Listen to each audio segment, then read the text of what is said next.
Wrestling is trash.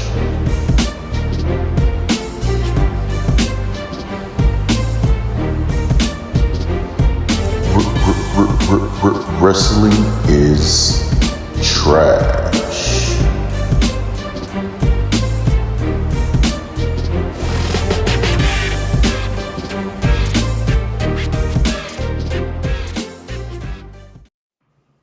Yes, ladies and gentlemen, welcome to episode 143 of Wrestling is Trash. I am Lou from the BX, and I thank you for joining us on this wonderful show. You know that this is the Nonsensical Wrestling Podcast, where we talk about the sport of professional wrestling, past, present, and also possibly the future.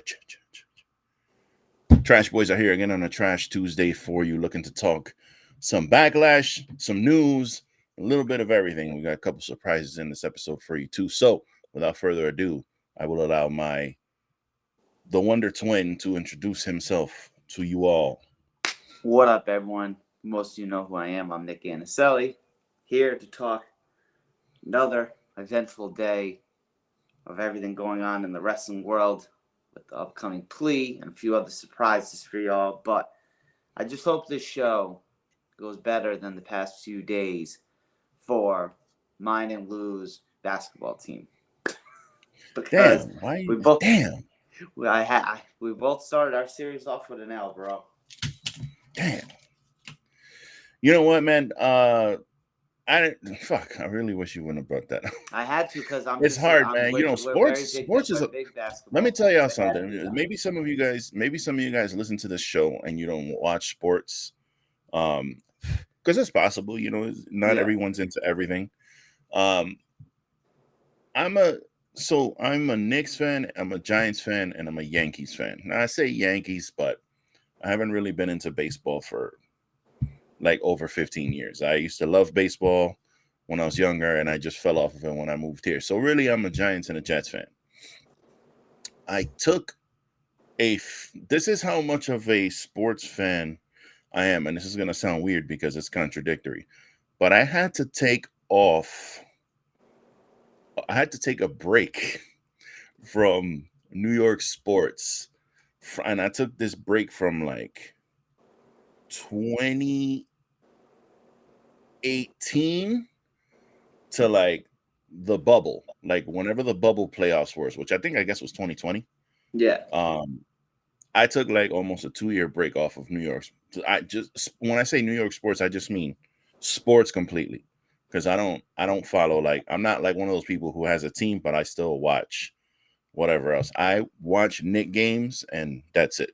I watch Giants games and that's it, unless I'm watching Red Zone or something. But I love my team so much that I could not bear the pain and suffering anymore that they were giving me. Especially like 2018, bro. The Giants were like they had like 3 wins. The Knicks won like 19 games, bro. And I was like, I'm done with this shit. I'm done. I can't do this anymore, bro. I'm getting older. My heart can't handle this bullshit. I'm done. So for me to get back, it took a lot. And now, you know, we get past the first round, which is fantastic. And then you try not to fall for the hype when you're a fan. Your team is like in the hunt now, and people start talking about your team, and you're seeing their name everywhere, and all these sports people are talking about them. You don't want to fall for the hype, but then you do. And then to lose that first game like the way we lost it was like, bro. Same. Who the fuck you telling? Celtics blew a game when Joel Embiid wasn't even playing. Bro, we were up by like fucking 12 somewhere in the second quarter. And I'm in the house. I got my hat on with the towel over my head, with the hat over it, with my shirt. I was bugging. Yeah. And we ended up losing that game. Well, you know what I think it is? And I think here's where you and I relate. Boston fans and New York fans are the same in regards to they have a history of winning. So it's like when your team like doesn't win, it's like the end of the fucking world. But yet there are teams out there like who's never seen their team in the playoffs. Well, I maybe think your team has a maybe your teams have a history of winning. The Knicks don't have a history of winning shit. So yeah, I've only ever seen the Celtics win one. They lost last year, but yeah, the heartbreak's real. But we're gonna get over it, everyone. We're gonna get over it because yeah, for real. it's gonna be Eastern Conference Final, Knicks and Celtics, and I'm gonna have a bunch of bing bongs all over my timeline when Jason Tatum like chokes or something. I will say this before we segue out of here. I will say this. I said all You did year say, yep. there was one team I did not want to play. I wanted no part of playing in the playoffs. Was the Miami Heat. I said it all year. I said it last year. You said And it as to the me on this playoffs show. and as the playoffs were approaching, I was like, I do not want to play the Heat. When they lost that first play-in game, I was like, oh, thank God. Thank God, because I didn't even know how the play-in worked. Then I was like, they're playing another one? So then they played the second game and they won and they got in. They're just, that team is, that is a, as many people are seeing now, as if they're watching these games, that is a fucking dangerous team. Jimmy Butler's a bad Dangerous, bro. I'm so scared. But regardless, we're gonna go out here. We're gonna cheer for our teams to win, and hopefully Go we'll teams. get to see. We're gonna have a house divided if we got Celtics, Knicks, in the Eastern Conference Finals. I'll tell you that shit. But thank you everyone again for joining us once again on Trash Tuesday for another episode of Wrestling is Trash. And I think there was something on the tip of my tongue I wanted to bring up before we kind of got into everything. And I was hoping it was going to pop up, but I guess not. Oh, I remember. So I wanted to just mention this real quick. Last week, I was a guest on the Top Rope Squishy podcast. Mm-hmm. She's back. Our trash girl has returned. And we had a good old-fashioned time on her show. And I brought this up last week, and it made its debut on that show. So if you want to catch up on the show and watch it. But it has arrived, and I just wanted to show to everyone here. Podcast champion. They didn't see it. Look at it. We've got a belt. We've got a belt. It's so shiny that you can't even barely see it. That's how shiny this thing is. But this is the Everything Podcast World Heavyweight Championship. It represents my show and represents my little company here, the Everything Club. And then, of course, we've got the Nonsensical Wrestling Podcast plate for Wrestling is Trash on the side. So this thing's beautiful. Look at it in its glory. Our good friends at Trophy Smack for providing us with this wonderful belt. It's about almost like 7 pounds. It's heavy. And this thing was my guest or my date when I went to the AEW show this past weekend. Or this past week. How was it? How was your experience at your first AEW show in general? I gotta say, because when we look at things kind of differently from from a general public fans, and I was looking at different things like seating and how many seats were empty, and because I was watching Raw last night and they're like, another sellout. We're sold out here in Fort Worth. We're sold out in blah blah blah, and they have every seat sold out. It's like 30,000 seats or something. And I know that there's a big wrestling fan base down here. So as I was going in, like I had to walk like a mile and a half to the parking, bro. Like from where I parked, it was like a mile to the goddamn place. Or at least it felt like it, because it was like raining and shit too. Yeah. And I'm seeing all these people, and I'm like, oh yeah, this bitch sold out. And when I get in there, it was a lot of empty seats. A lot of empty seats. They had a whole entire side that was just empty. And I was told that was the hard cam side, but WWE has a hard cam side too, and they generally don't have this shit empty like that. But I found that a little weird. And there's something to be said about watching these things at home. There's two completely different experiences, watching it at home, obviously, and watching it live. I really enjoy the commentary. Commentary adds a lot. It really does. It's just like even when you go to a sporting event and you're listening to the play-by-play, like it adds a whole layer on top of your experience. So to not have it when you're at the live show throws me off a little bit. But the crowd was fun. The show was a fun show. We got so it was weird because they just canceled Dark Elevation. Okay, Was it so Dark that or is Dark true. Elevation? That is true. Yeah, they literally like 2 days before the show, they announced that they were having a best of, and then they were like, the show's done. So I bring that up because usually they record one of those before Dynamite, then they have Dynamite, then Rampage, then they'll have something else. So they had 2 Ring of Honor matches to start us off, but I don't think that they were televised because it had the AEW shit in the ring. But they were like, we're gonna have Justin Roberts came out and he's like, we're gonna bring you 2 Ring of Honor matches just to start get you guys warmed up. And one match was Samoa Joe versus Christopher Daniels, and the other match was Athena versus some poor girl. Some poor girl who got massacred. She massacred the shit out of this poor girl. But it was cool because we got to see 2 champions come out. So they had those 2 matches, then they had Dynamite, then they had Rampage, and then they had a Ring of Honor taping. So you get your money's worth. Yeah, they did the whole Ring of Honor thing after Rampage. Their shows are long, bro. I told you. Yeah, which was cool because you didn't get that like first hour of what I'm saying, because usually that first hour is like dark or whatever it's called. So it's like you're already waiting a whole hour for wrestling to start. Then you get your Dynamite, then you get your Rampage, and then you're probably like you're popped out, and then you got to watch another hour or something. So it was kind of cool that they had a Ring of Honor taping at the end. And you know me, I love Ring of Honor, so I was happy to sit there and watch it. What was bugged out for Ring of Honor though was, I would say 80% of the people left. I was just after Rampage. Like I looked around like this, and dude, it was like nobody there. Well, it's because like as dumb as it sounds, like motherfuckers got work and kids got school. Yeah. I remember I used to hate this, dude. I used to hate this until I was in like middle school. My dad always took me to shows growing up, but until I was in middle school, my dad, because of like being on a school night when we'd go see like Raw, we would always leave during the main event because I had to be home. I know, like he'd let me see the entrances, and then granted I'm a kid, so like I probably didn't see all the pops. You know what I mean?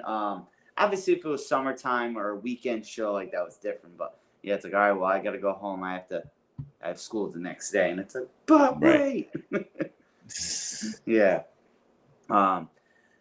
Yeah, well, I'm glad you had a good time, man. You saw a good episode of Dynamite, I thought, for sure.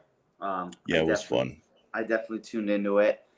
You definitely got to go back again. Now they just need to get a pay-per-view down there for you. I know. The one thing about the show that was funny was there was a guy. So during Rampage, there was a guy who was sitting. So let's say I'm right here. There was a dude like in the upper row, in the upper section, but in the first row, in the corner seat. It was him and like 4 other people together. And Jeff Jarrett was wrestling. It was Jay Lethal was wrestling Cash Wheeler on Rampage in the main event. And you had Jeff Jarrett at ringside with all the other idiots. This guy really, really did not like Jeff Jarrett. Like he really fucking hated fan of the show. Bro, he was yelling shit at Jeff Jarrett so loud.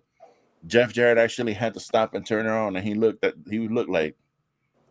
around like, what the fuck is this guy's problem? And I noticed that they cut it from Rampage because I went back and I watched Rampage, and you could barely hear the chants because this guy was starting chants. He started an AARP chant.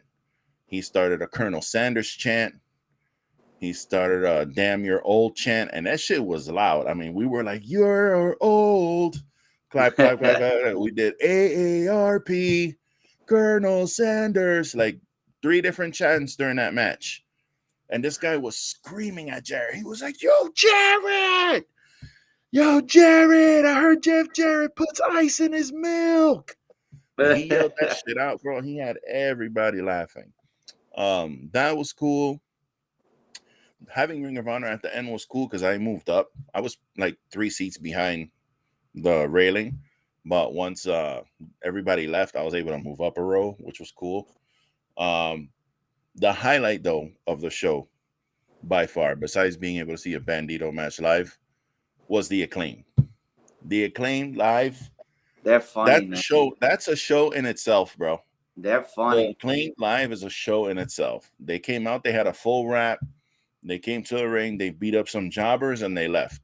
But bro, it's just when their music hits, when that little, I don't know what that shit you call it, that horn, that siren hits right before their music starts, and Everyone you know gets they're hands. coming.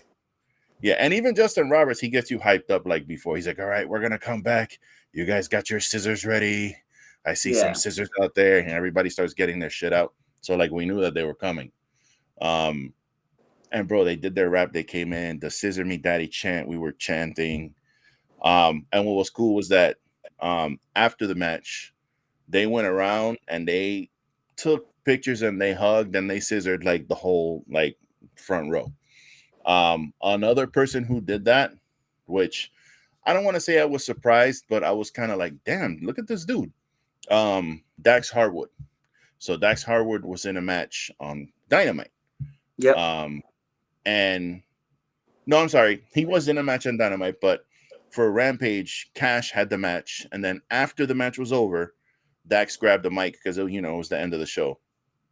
He grabs the mic, he goes in the ring, and he starts talking about, I love you guys, I love professional wrestling, and I love being here in AEW, and we thank you guys so much for being here. And I'm like, okay, yeah, okay, yes, we know you love wrestling. But that dude, he gave a speech. And then he gets out the ring and he went from the first part of that front row. He went all the way around. He stopped and shook every single hand. He took every single picture. He was talking to people all along the railing, and Cash left. Cash was like, I'm fucking out of here. He just took off. And Dax went all the way the fuck around. I thought he was going to go up the ramp. No, he went to the other side. And he started walking around, and I kind of lost sight of him. So I was like, all right, whatever. And I was on my phone because my phone was about to die. So I was sending somebody a message, and I was doing some other shit. And that was like a couple minutes. And I noticed that I look up, and he's all the way on the other side of the ring, like in the crowd. Like, I guess he jumped over the railing, and he went in there with the people. He was taking pictures with all those fucking people and signing shit and shaking hands. And then he came back out and went the other way and was just dapping everybody up all the way up there. I was like, damn, bro. It was like a good, like 8 to 10 minutes of him just shaking people's hands, bro, while they were changing the ring over to Ring of Honor and all that shit. Yeah. I was like, That's wow, awesome, bro. Like, those he are didn't the really things. need to do that shit at all. So I thought that was pretty cool. No. But no, I'm glad to hear you had a good first experience at an AEW show. Obviously, you're a pro wrestling show expert. You've gone to a lot of shows, you know what I mean? But I'm glad you had a really good time. We were talking about that. I know you were excited.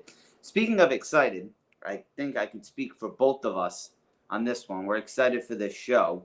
But All In, the fight pre-sale sells 35,000 seats with the general public sales still pending. So before I give it to you, Lou, I just want to say, I know on our show, we said they were going to sell out fine, right? Everyone was saying this or that. Mostly like the WWE, like, insane fans, like Mark's like, that's not gonna happen, blah blah blah blah blah. One couple things, maybe, I don't know if it's one thing or a couple things. One, the UK has the best wrestling fans. I think we can all say that. Even the ones you see on Twitter, you never really hear them say, because like you can tell like from their like logos and things, they're never really negative. When shows do go there, they're great. Like, not to bring up WWE, but did you see all the love, I guess, the show in Paris got this past weekend? Oh, yeah, well, Baron Corbin, like, too. Yeah, I thought it like, was you know really cool for him. And that's just, so you got to think, if a dude like him's getting love in Paris, right, which Paris, obviously a very big city, like, you mean to tell me there were people really who doubted that AEW would sell out a massive stadium like Wembley? Like, you really, you know what I mean? I think they have a better chance of selling out over there than maybe even in America, right? Yeah. But the UK fans are just so good and so passionate at the same time. you just knew it would be fine. Like when I went to Mania 35, when I went with Dan and Rob, that's when Roman just came back from leukemia and he fought Drew McIntyre, and three rows in front of us with these two McIntyre fans. You would have thought Jesus came alive again. That's how like much they praised and were amped for him. Wow. So that's just their love for wrestling. You know what I mean? So it's like, especially because we call it how it is, right? Yeah, WWE is professional wrestling, but it leans into the sports entertainment side of things, where AEW is mostly focused on the wrestling. And that's what the UK fans love, is the wrestling. Look at all the UK talent that are wrestling, right? They love the hard hitting and all of that, and you get that there. So it's like, of course they're going to do good. So they're at 35,000 now. You said there's a couple of pre-sales. So before I pass it to you on your thoughts, do you think they sell out another 25,000 to get to 60? I think that's math, right? Math, yeah, 25. You think they hit 60,000? And give me your thoughts. Yeah, so one thing I'll say about the fans is that I saw nothing but positivity from all those people over there, like in the UK, who were like, and even people from like the outer lying areas were like, they were willing to drive an hour to go to Wembley. They were all excited. Like there's people from that whole, oh shit, you almost fell off the bed, stupid. Damn dog, move over there. Stupid ass. Yeah, there was just a lot of excitement around it. It was not any negativity from any of those people. The negativity was from the naysayers who kept saying, oh, they're not going to sell out. They'll be lucky to sell 25,000. Well, they sold 35,000 in their first pre-sale. Okay. Yep. Tickets sold, seats filled, asses in chairs. Okay. From the first pre-sale. There's 3 more pre-sales before Friday. That's when the general public hits. So for them, another 25,000. Like I see them selling out. Yeah. And that's just going off of this. And this, what time is it? Well, for me, it's 3:30. Bro, that sale started like maybe 8 hours ago. Okay, they've sold 35,000 fucking tickets. They still have all of today, and then they still have these other sales. So I don't see any reason why they don't sell out. They have till the second that bell fucking rings. They have plenty of time to sell. And that shit's not till what, August? The end of August at that? Dude. That's crazy. That shit is months away. And they've sold basically half of the fucking arena. Because I don't know if they have the full 90,000 availability. Because that place holds 90,000 supposedly, but I don't know how they're gonna and things like that. I don't know what the size of their stage, the size of the ramp, and so I don't know exactly how many seats they're gonna have available. But dude, that's a lot of fucking ticket sales in one day. Yeah, I wouldn't be surprised if, and this isn't a bad thing, just the way they mark things. I wouldn't be surprised if they get to 70,000 because, like, say 20,000 is kind of marked off, because you got to think the floor is really where they make the money with the seats. Yeah. So you got to think like, yeah, you're blocking off the upper level too, but when you're on the floor, that's where you're really not losing money, obviously, because they're and according to some of these fans, they were saying that there's really no bad seats in Wembley. Like there really isn't. The view that you get everywhere is great. So, and then one thing I saw on, now granted, whenever I say I see on Twitter, I take everything with a grain of salt. But of course, I think from what I read and the picture I saw, I'd be shocked, but I don't know the stadium that well. But long story short, I think they're making the design, like the entrance ramp, kind of like Clash at the Castle. So coming out of just like a little tunnel, which I thought was cool at Clash at the Castle. And I'd like to see AEW do that, honestly, because when it comes to stage setups, dude, I'm a fan of like the different things. Like, so I love like when they do like the curved ramp, like when you walk and you have to physically turn to walk to the ring more. Yeah, I really liked the Royal Rumble, the last year's Royal Rumble, where it was like a big long curve. Like I thought that was pretty cool. I'm a big fan of that. I like how the Rumble, and I could see like SummerSlam, like how this year at the Rumble, like it's the skinny ones, like Clash. I'm a big fan when they do the Rumble in baseball stadiums, and it's just like they're coming up from like the dugout. Even little things like when AEW does like the old school, like the ramp just goes right to the ring. Like it doesn't drop down, then you have to take stairs up. Like So I'm a big fan of that. So I'm really intrigued to see what they do with a stage setup there. Because when you're having that many people, you obviously have to make a big, you know what I mean? And Right. because I was saying, I could be, AEW usually does decent stage setups, right? Or are they kind of on, not, I don't want to say basic because then that sounds like I'm bashing it, but they don't do anything too crazy, I don't think, right? For the No, most part. I don't think they have like big, WWE goes super. Sometimes they go super crazy with like their stage setups, which is I'm a fan of that shit. And I don't think because I remember I said a few episodes ago I just watched All In, the first one, and really the only thing I can say as far as their stage was they had a giant fucking Tron, like the Tron was enormous. But as far as the stage itself, it was just like the Tron and the long ramp. So yeah, I'm not sure what they're gonna. I don't think they've even revealed anything about colors or anything like that they're gonna do. Nah, Dude, they haven't just, even they haven't even announced a match, and you sold they're not gonna 35,000 announce a tickets. match till like July. 35,000 tickets. You haven't even got a match in yet. So, Dude, listen. so that's a question I wanted to ask when I read that. So, and this is where I love this as a wrestling fan. All of these shows in both major American companies have been selling out or damn near selling out before a match gets announced, right? Which I think is awesome for us wrestling fans in the community. Do you think it's going to get to a point, and I'm not saying with the toxic fans, but like, well, I guess it might be a bad thing if they don't do that? Like, let me ask you, like, okay, think like big business perspective on this, not like the toxic people on Twitter.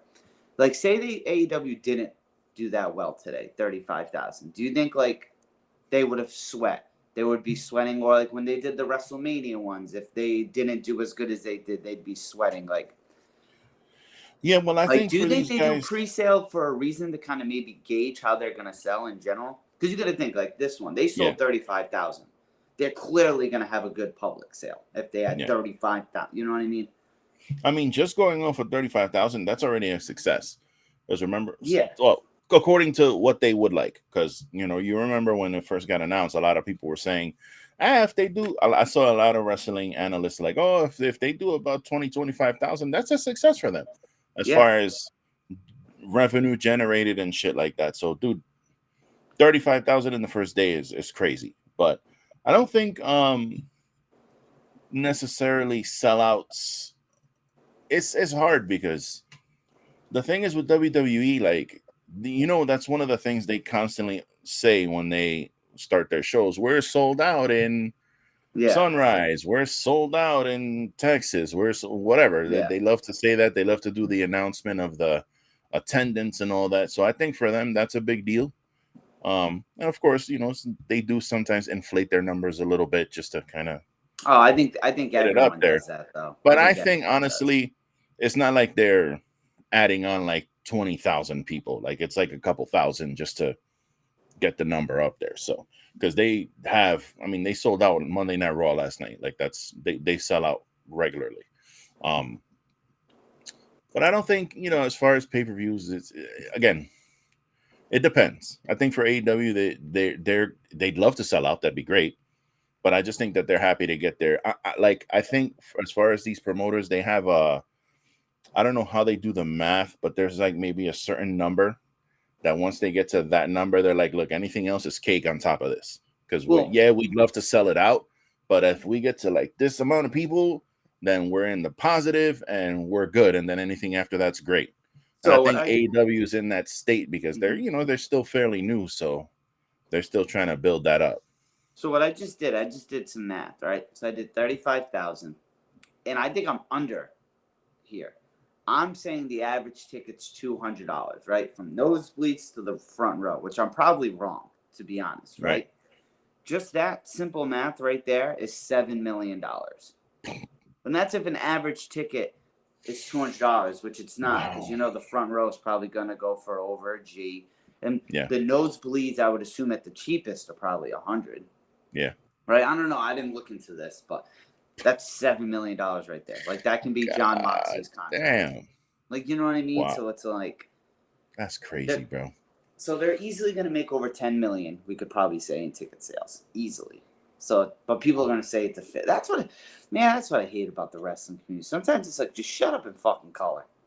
But that's the funny part about this today is that a lot of people had a lot of shit to say when this got announced, and today it's just I don't see any of those people anywhere talking shit, because what can they say? They can't really say anything. Like, they can't say shit. And I guess I don't want to go on a soapbox about the shitty fans, because this is a positive note on AEW what they're doing, but it's like, god damn, man, like, who gives a fuck which flag you raise? Like, just raise the professional wrestling flag and just shut up and fucking watch. It's all wrestling, whether you like styles or not, certain styles of shit or certain things. It's just, if you don't like it, don't watch it. But why do you have to be? That's so weird, toxic. I don't.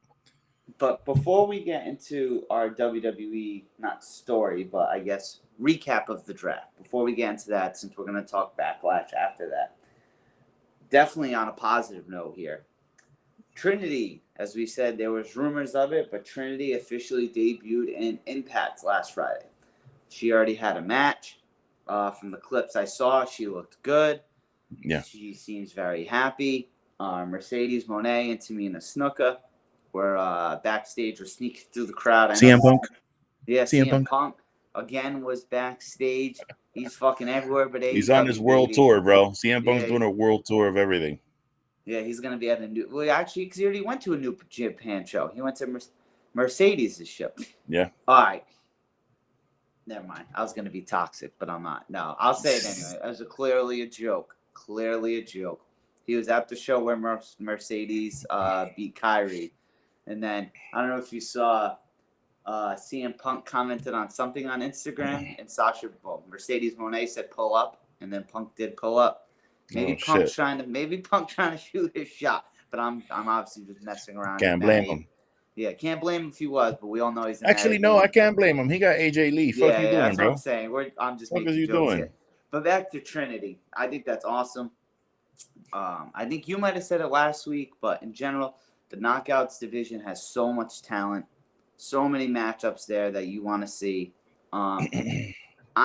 There was no speculation on how long she signed for. I can't imagine it's a multi-year deal. I've noticed with Impact, you kind of see people come and go. And you know Impact way more than I do, but I'm thinking this might be like a 6-month thing, maybe a year. I don't know. Like, you might be able to know more of how it goes. Yeah, I don't think it's going to be a one-off. I definitely see her going in there with Deanna, Jordan. Yeah. Like, there's some people you definitely see her getting in there with. Yeah, I heard that it was like a couple months deal. I know Impact, they offer different talent, different things. And again, the general like attitude towards this was like, of course, there was a lot of negativity around it, and I was just like, bro, you guys are always talking about like Impact sucks, Impact never does anything, and then they go and get somebody who's prominent, and then you're shitting on it. Like, oh, she had to go to Impact because she couldn't go anywhere else. How the fuck? This is a thing that, like, what pisses me off about some of these fans. Like, how do you know? How do you know what the fuck is going on? Maybe she saw the fucking Knockouts division is fantastic with people like Jordan Grace and Giselle Shaw and fucking DK and the fucking Killer Dolls, and you have all these amazing women in there wrestling their ass off, and maybe she wanted to be a part of that. Maybe you think like Impact Wrestling is cool, man. It really is, and it's a fun ass show when you go to see it live. So, you know, maybe she's doing a couple months here, and then you know that Impact has a relationship with New Japan. Maybe she's gonna end up in New Japan for a little bit. Who knows? Who knows what she's doing? So, dude, yeah, everyone's saying she had to go down.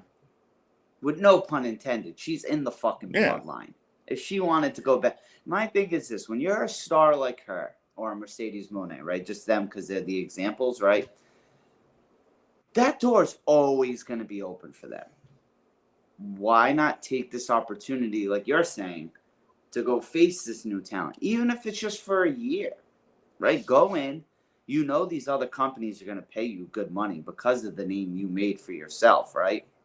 So it's like, Why not go out there, do these new things, have the lighter schedule?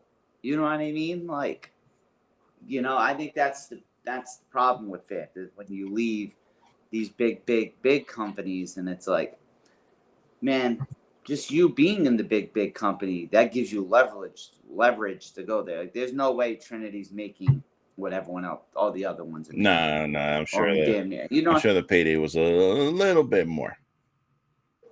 Yeah, you know what I mean? Because at the end of the day, she, like I said, there was probably the aspect, I want to go out, travel, new people, this, and that. She's definitely going to get in the New Japan ring. I definitely think that's going to happen too. And it's like, and I can make a bag doing it at the same time. And it's like, neither one of them, and I guess I'm referencing both, neither one of them really need the money, because Mercedes is doing great outside of wrestling. And Naomi, Trinity's husband, obviously probably makes a good living too. I bet you him and his brother are probably the highest paid in the tag team side of things. So it's like, and she does her music and shit too. Man. So she's girl, doing, go out there. bro, Trinity's out here modeling. She's doing modeling gigs. She's doing music. She's doing fucking all kind of shit, bro. Good for her, man. Just shout out to her, bro. It's like, you guys can never be happy for shit. This is what I think about it too, right? Say both of them did jump back. They never went to, like, Sasha, Mercedes never went to New Japan, and Trinity never debuted on Impact. Naomi was what it would be, but the only two, like, who would you really want to see? I'd love to see a feud with her and Bianca Belair, but besides, like, her and Bianca, like, who's someone you really want to see Trinity with? Yeah, like, and that women's division, like, maybe her and Rhea. I think her and Rhea. But that women's division right now is even, it's not, it hasn't been good the last few months. I mean, aside from like Rhea Ripley, besides, you know, and Charlotte, aside from Rhea and you know, Bianca's got her reign, she's still reigning, but they haven't even put good competition in front of her. Like, they had her in there with fucking, you know, subpar. So it's like, you know, not matches, but like subpar opponents. You know what I mean? So you get Trinity back there, then what? She wrestles Bianca. She wrestles Rhea. What else is she gonna do, bro? You know what I mean? Like, there's not much for them to do there. No, and then guess that can bring us into this. So I saw your note this morning when I woke one up. thing I wanted to, before we jump into that, just two things really quick, because since we're on like the positive note there, let's just end it off on more positivity. Shout out to Nikki Cross, who just got she just filed for her MBA Masters in history. Yes, I saw that. In history in women's wrestling. That's fucking pretty cool. I didn't know you could do that. I didn't know you could get a fucking master's degree. No, that's awesome. I saw that. She's doing her dissertation in the history of women's wrestling. So shout out to her. Shout out to someone who we've been asking about on this show, Carmella. We've been wondering what's up with her. We've been wishing her the best. We've been hoping that everything's good with her. And apparently everything is good with her, because her and Corey have been trying to work on having another kid, and they were successful. So she's pregnant right now. So shout outs to them. All the best to them. You know, God bless all the good things. And there was one more bit of good news that I want to see. I think actually it might have been Trinity. So yeah, it's always nice to share good news. So good news to them. Shout outs to them. Oh, it is, especially Gunther. Shout out to Gunther and Nicola on their wedding. He got married. Shout outs to them. That was the third one I wanted to throw in them. Shout outs to them. Yep. So yes, all positivity. Great things for all of them. Happiness for all of them. So the best thing with me is, so for those of you who don't know, Lou and I have a shared note on our phone where we put things for the show, just so we're kind of on the same page. Hey, let's talk, because we went through a history before where it's like the day before, we're like, hey, we're talking this, and it's like, just a cool thing we have. I honestly enjoy using it. And so Lou is completely baffled by the WWE draft. I added that in there this morning. The way I'd like to talk about this, the way I'm going to talk about this, I want to throw out my negatives first. Hear your negatives. Then I do have a couple positives. Nothing that crazy. The negatives are, I'm just rattling from the brain. None of this is listed. The free agency thing. I believe in the free agency to show up on shows for Brock Lesnar, who is one, right? Not fucking Von Wagner. That doesn't make sense, right? He just doesn't make sense. Omos, in a way, I could see, like, I don't like it, but I could see how they could be like storyline, MVP, whatever, right? Still dumb. Then you got Dolph Ziggler and Mustafa Ali, and I'll keep it a buck. It's because they're going to need people to go there for wrestlers who are on a push the beat. That's probably why they did that, which I think just fucked. So I don't like this whole free agency thing as a whole. I'm super happy for the NXT call-ups. Yeah. But you have the women's tag champions get called up and the challengers get called up to different shows, but they're fighting maybe at tonight. The moment. I don't know what time it is on the East. Yeah, tonight. Right. So I don't know what that is. I don't know what's going on there, but whatever. Indy Hartwell, I'm super happy for her. I think, probably been saying for a while she should get called up. She should get called up. So I'm legit so excited for her. Perfect opportunity to put the title on someone else last week. She wins. So it's like, what's going on here? And it's not like she's like an Oscar champion where we'll have her vacated. Like, yo, she just won the title not even a month ago. It's stand and deliver. Yeah. So then it's like, those didn't make sense. And then some of the NXT call-ups not getting on TV was kind of like dumb. Like Grayson Waller, perfect example. That would have been the perfect time because you saw his promo after, right? And you could tell he was emotional too at the same time. But it's like, that would have been a great way to introduce him on TV. Now, I think Grayson's going to be fine. He's so charismatic, right? But then even then, like, you knew you were drafting JD to Raw. Why didn't you show, if you remember in Finn Balor's 24 documentary after he got hurt, they showed how he trained him. Like, that's how you should maybe bring him into the Judgment Day, like in a fucked up way, right? It might not be the greatest start. Well, I think Judgment Day's on a roll right now. I think getting inserted in that wouldn't be a bad thing, in my opinion. So just that, and then, again, dude, just like last year, your SmackDown Women's Champion Rhea is on Raw, and your Raw Women's Champion's on SmackDown. Now, I heard the streets are saying, the reports are saying that they're dropping the Raw and SmackDown names, and even with the titles. Like, I think it might go back to the World Tag Team, WWE Tag Team. I read that from a few sites. So I wouldn't be surprised if they did, like, the World Women's Champion and the WWE Women's Champion. But it's like, they should do that. If that's what you're gonna do, that's great. But you just had Triple H out there displaying a brand new belt. Now, you might not have the belts yet. Understandable. But announce that. Because if not, you're going to get the, no pun intended, but the backlash from the fans being like, all right. And the title swap thing maybe could have been done right if you thought about it. But Becky and Charlotte punted that out the window last time. That was fucking horrendous. Yeah. Because there was actual tension. Yeah, I don't know. Those are just, there's probably more negatives that you have that I'll agree with, but I had to, because it was just like, I'm all about, I love watching the show and enjoying it, and I can suspend disbelief sometimes and, like, even common sense, but I don't know, man. Make it make sense sometimes. Right. And again, I don't want to sit here and poo-poo on everything, because I sometimes I feel like I focus on the negative aspect of things. But I just like you just said, I want shit to make sense. Yeah. I just want shit to make sense. Like, Rob is constantly like going back and forth with me, but like you could tell, like when I mentioned this stuff in the chat, he's kind of like, well, so what? But it's wrestling. Yeah, Rob, the father of this podcast.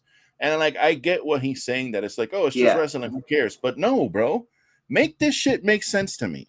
Like, why did the SmackDown people, whoever the SmackDown people are, because you have like, this is another stupid thing about it. Like, usually when you have a draft, you have someone representing your company or your team who's drafting things.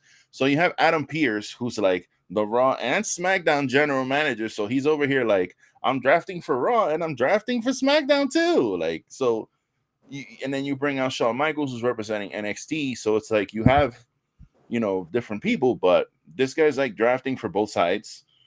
So if you have trades, like he's trading with himself, because they're talking about, oh, you could do trades and shit. Well, he's trading with his own self. to trade people back and forth between rosters. Like, the shit don't makes no sense. The belt thing that you've described, that was a big gripe that I've had. Because I'm like, dude, if they're gonna swap the belts again, that's fucking stupid, bro. This swapping belt shit is dumb. Because I know that they don't care about like lineage, but dude, that's fucking stupid, bro. To just go, okay, well, I'm on SmackDown now, so here's my belt, and you give me your belt, and it's like, now you're defending, like, Bianca just defended that belt a whole year. Now she's gonna give it up and take another belt. That's not the same belt. Like, I don't care how they try to put it. Like, those aren't the same. So that shit bothers me. How are you on SmackDown and you let Gunther go? They picked, like, this is one of the things. I wanted to see if I could get the actual order the way they picked, but I couldn't find it exactly. But they picked, who was it that they picked for SmackDown? And then Raw ended up picking Imperium. Damn, I had it here, man, and I fucking don't know where it went. But it's like the big one that I was like bothering me was like SmackDown. SmackDown chooses Shotzi Blackheart. And then like, oh, so Raw chooses Bronson Reed. And I'm like, really? You guys had all these people on the board, and you decided that you needed Shotzi Blackheart on your roster instead of Bronson fucking Reed. So you draft her? Like, that makes no sense, bro. Yeah. Like, why the fuck you drafting Shotzi Blackheart first? So the Imperium move I like, though. I like them going to Raw. Yeah. But as far as making sense in my head, it's like, how the fuck are you letting them go? But the positive I'll take from it, and I can't emphasize if enough, because there's like, 5 free agents, and like the ones besides Brock, like the other ones, I really don't give a fuck where they show up. Right. Personally, it's not like it's like Seth Rollins is one and whatever, but the rosters look good. Like, they did a good draft job with the rosters, especially the women's side on SmackDown. I really like the fact that it was 18 call-ups. Like, that's a big deal. You need new faces. Yeah, so now what they do with this, who the fuck knows? I like Pretty Deadly. Pretty Deadly got called up to SmackDown. I like seeing that. Who else got called up? Katana and Kaden, whatever. Isla Dawn and Elba Fire. That's the thing too. Like, you're drafting your champions to the main roster, and like, you first of all, Indy Hartwell, I think she tore her ankle up like last week in that match, and they were about to put the belt on Tiffany Stratton, and then Indy was like, nah, I'm going back out there, and she finished the match. So that would have been a perfect time if you know that you're drafting her. That would have been a perfect time to kind of like move your belt and keep your belt on your show. So now you got your NXT Tag Team Champions and your Women's Champion getting drafted with the belts, and you don't even have like tonight's show. I don't know if tonight's show they're all just gonna relinquish their belts, or I don't know what's gonna fucking happen, because if they relinquish their belts tonight, then I eat crow because I'm complaining about nothing. But it's just, if they don't, then they have a problem. It's like, what the fuck are you gonna do now? You know what I mean? Yes. Yeah, and it's like, even if it's like, well, they got a couple of weeks. No, they don't. This is the last NXT show before they finalize they do the drafting, because it's next Monday. Because the draft starts after Backlash, which that's another thing I don't like, and I don't know why they did it like this, is before the show. Like, perfect example, right? We're going to get into the match. I think it can be a good match, but you have a triple threat for the U.S. title. Bronson Reed on Raw fighting Lashley and Theory, who are on SmackDown, right? So one of them are going to take it, because Imperium's on Raw, and Gunther doesn't have a match, probably because he's probably going on a honeymoon, I imagine. He's probably getting a break. So it's like, you already know Bronson Reed's not winning that match. Right. And before he got drafted to Raw, that was actually my pick to win. I thought he was actually going to be like the dark horse and kind of sneak out of it now. Now, granted, I'm kind of cool with Theory winning, I'll admit. In a fucked up way, Theory's starting to rub on me in a good way. Pause. But yeah, Did you see that crowd in Paris too? I guess they were singing his theme. I don't know. That crowd sounded like it was hot. But anyway, I love these overseas crowds, man. They're the best. Yeah. But it's like, why? I don't know what. I haven't like dove into the roster on the other ones. I mean, the match card to see how it messes up. The good thing I like from it though is finally a lot of these long fucking feuds are ending. Like Edge is on SmackDown, Judgment Day's on Raw. Like Ray's going on the SmackDown, Judgment Day's still on Raw. Not that this one's been bad, but I'm ready to see Sammy and KO move on from the bloodline. I'm ready to see Matt Riddle stop feuding with Sikoa. So they're all on different shows. Yeah, I don't know. I guess we'll see some good talent. I'm kind of happy to see Shinsuke on SmackDown. Raw. The thing that made me happy was AJ Styles is back. He's on SmackDown. And I saw, like I said, the Street Report. I think that might be Roman's first feud back. Now you got Roman and Bobby officially on the same show. Nice. So I want to see that. Yeah. But who knows how long this reign goes at this point. Anytime we do a prediction show from here on out, I'm just guessing. I saw a rumor, and I forgot to add it in here, and I haven't seen it anywhere else, so I think it was bullshit. But I saw that internally they're considering having him break Hogan's record of 1,400 days, which is another fucking year and almost a half of him holding those belts. So, the only positive, it's like, yo, fuck Hulk Hogan. You get Hogan the fuck out of here, whatever. Which is fine. Yeah. And I guess I'd be cool with it if done right, but it's like I can't go another year as a tribal chief, bro. And especially for some fucking reason, if their internal plan is to somehow run back Cody and Roman and do it there, I think if done right, it can be good. But then if that is the case, that means Cody would have to lose again. Yeah. One thing I wanted to ask you about, because you brought up, because I really like this idea of them taking away the Raw and SmackDown off of the name of the women's titles. But one thing I wanted to ask you is, like, do you think we're gonna see more changes to belts? Because right now their belts are all over the place. Like, you got the Raw Women's SmackDown, you have the Raw Women's Championships, and you have the Women's Championships belts, which look exactly the same, they're different color. You got both Roman's belts, which basically look exactly the same, they're just different color. And then you got the tag belts, which are those two fucking penny Spartan helmet looking belts. Then you got the Women's Tag Team Championships, which look nothing like any other belts. They got those 4 points there. Now you got this new belt, which is like the World Heavyweight belt / WWE Heavyweight belt hybrid. So it's like, then you got your Intercontinental belt, which got redone and now looks nothing like anything else, and then your US title. It's like nothing, there's no like flow to any of these belts. Like, they're just all over the place. Would you prefer to have like a streamlined look between all of these belts, or are you fine with having just this multitude of colors and designs? The only thing I think I'd really change, I would make, because I bet you there's going to be tag belts on each show.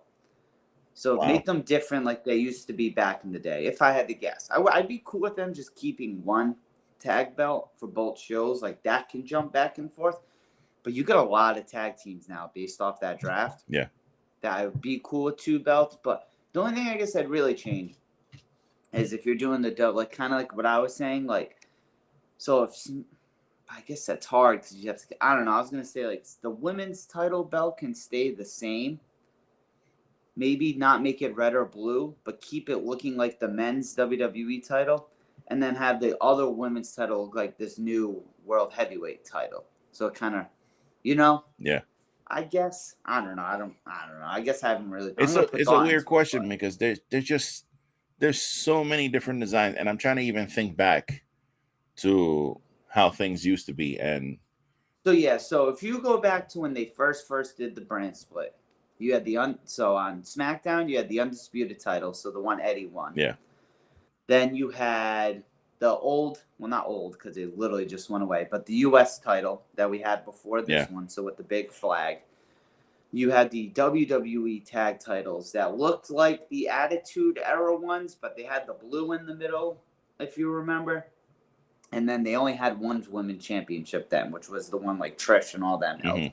Then on Raw, you had the big gold belt, the old school IC title, not old school, but like the Attitude Era The one that plate, I Jericho think, and was all the them same, had. but I think the belt was like black, and then they went back to and the white one the plate after was a while. oval.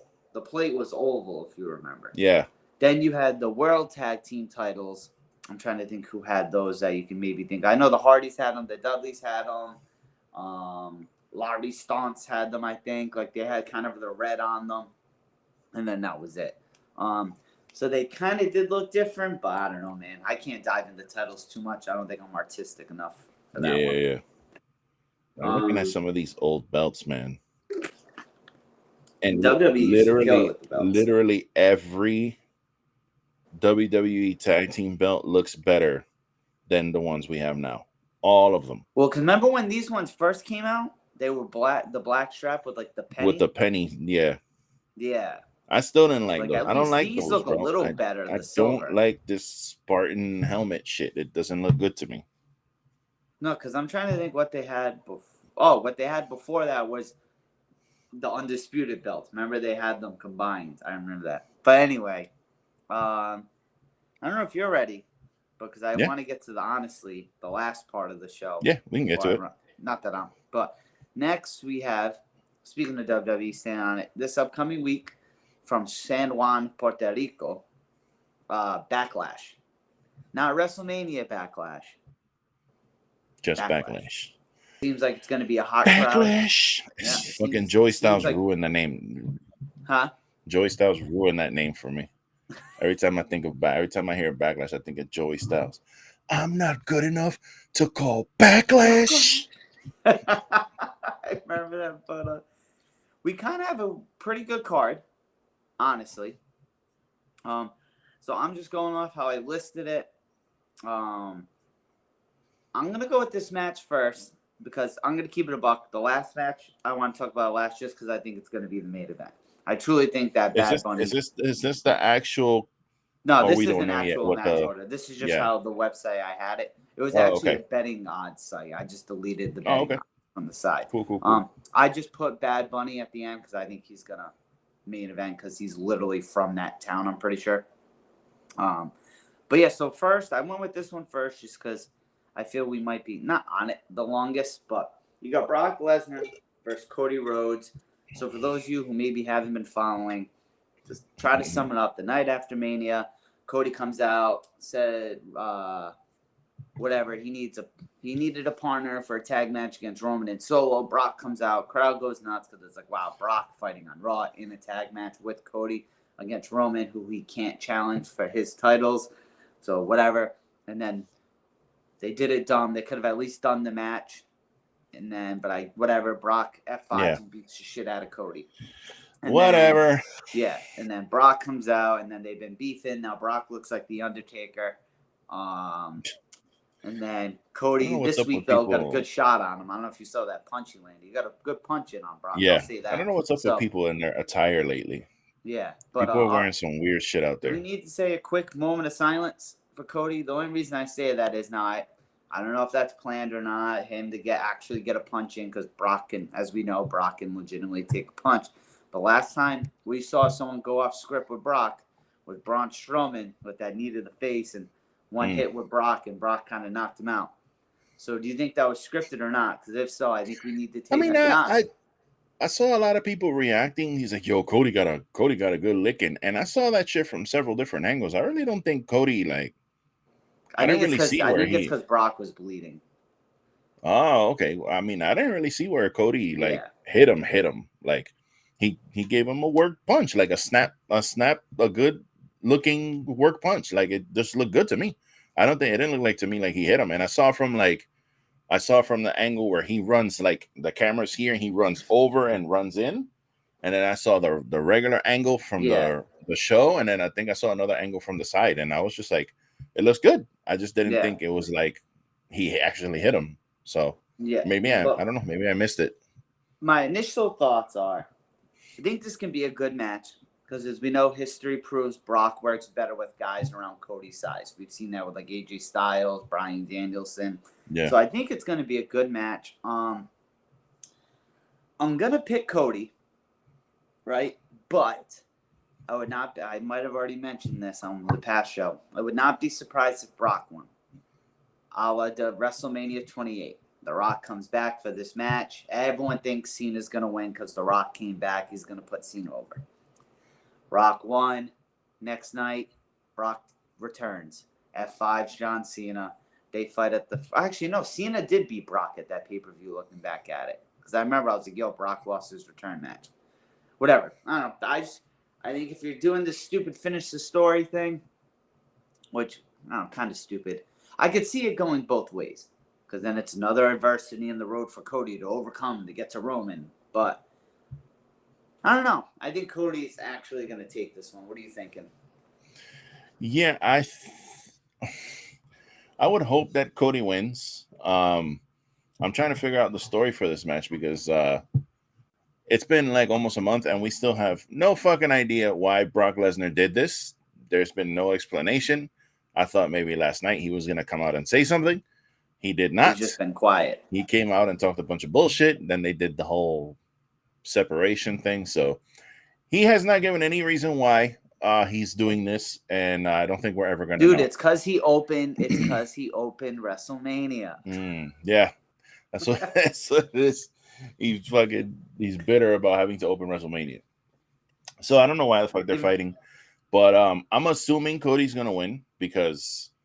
So jot you down for Cody? Because come on, bro. Unless they want to give Cody more adversity and they just have him lose another match, but it's like you really shouldn't be beating Cody. But then again, I don't even understand any of this because Cody's on Raw.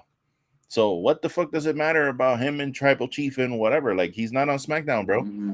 So he's gonna get the consolation prize belt, it looks like, or he's in line to get that one. I was just gonna ask you that without us going down a whirlwind of things. You think Cody might win that now? I mean, what's the fucking... You got him and Seth, and it's going to be him and Seth in the finals, obviously, because who the fuck else... Because they're the two of them on that roster, who the fuck else is going to, who else is going to do I could see Drew being in the finals with Seth. But they're not gonna choose Drew over Seth or Cody. Seth. And then, like... Oh, no, I'm all about Seth. You know what I mean? think we both agreed. Yeah. And then you have, like... I fail to understand why they're doing some of the things that they're doing, but maybe they're trying to make us forget about him and Roman. I don't know what's going on. I don't know where they're going with this Cody shit. I really don't. I'm gonna say my cliche line because I've had to bite my tongue a few times saying this is fucking stupid, blah blah blah, and then it ends up being good. Yeah. So I'm definitely gonna bite my tongue and just say I'm just going to watch and wait, but I agree.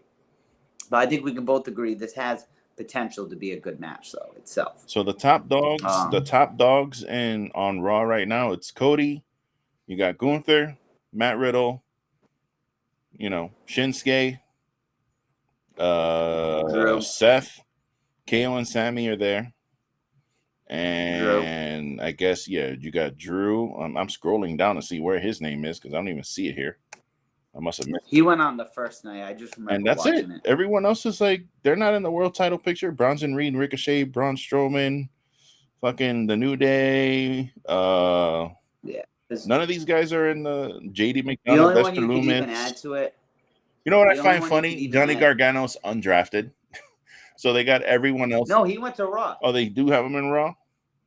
Yeah. Oh, okay. He went on that Raw talk show. Finally. Oh, wow. Yeah. Yeah. But Shotzi went on TV, and it's no shot at Shotzi. We love Shotzi. Yeah, it's just what we're getting. Yeah, making sense. It doesn't make sense. Yeah. But then next we got the 6-man tag match. It seems like this is another payoff to a feud. We have the WWE Undisputed Tag Team Champions, Sami Zayn and Kevin Owens, teaming up with Matt Riddle against the bloodline of the Usos and Solo Sikoa. I'm kind of happy this is ending in a way, but I got Sammy and I got the tag champs and Riddle winning. I think one of the Usos will take the fall because they're showing all this continued tension with the Bloodline, and now the Usos are on SmackDown with the Bloodline, and there's no tag titles there for now. Whatever, if they change it, I think this can be another good match too. Potential, right? But yeah, that's all I got. Yeah, and then yeah. I think this is going to be fine. You know, it's a 6-man tag. There's no stakes. It's just a continuation of this little feud. They're adding Matt Riddle in there. So no Roman Reigns. So you don't have your big dog. You don't have your tribal chief involved in this thing. So I really don't. I'm pretty sure Matt Riddle's going to take the 1D. And he's going to be looking up at the lights. So I'm going to go with the Bloodline on this one. Oh, damn. I assumed. I had you next to my name.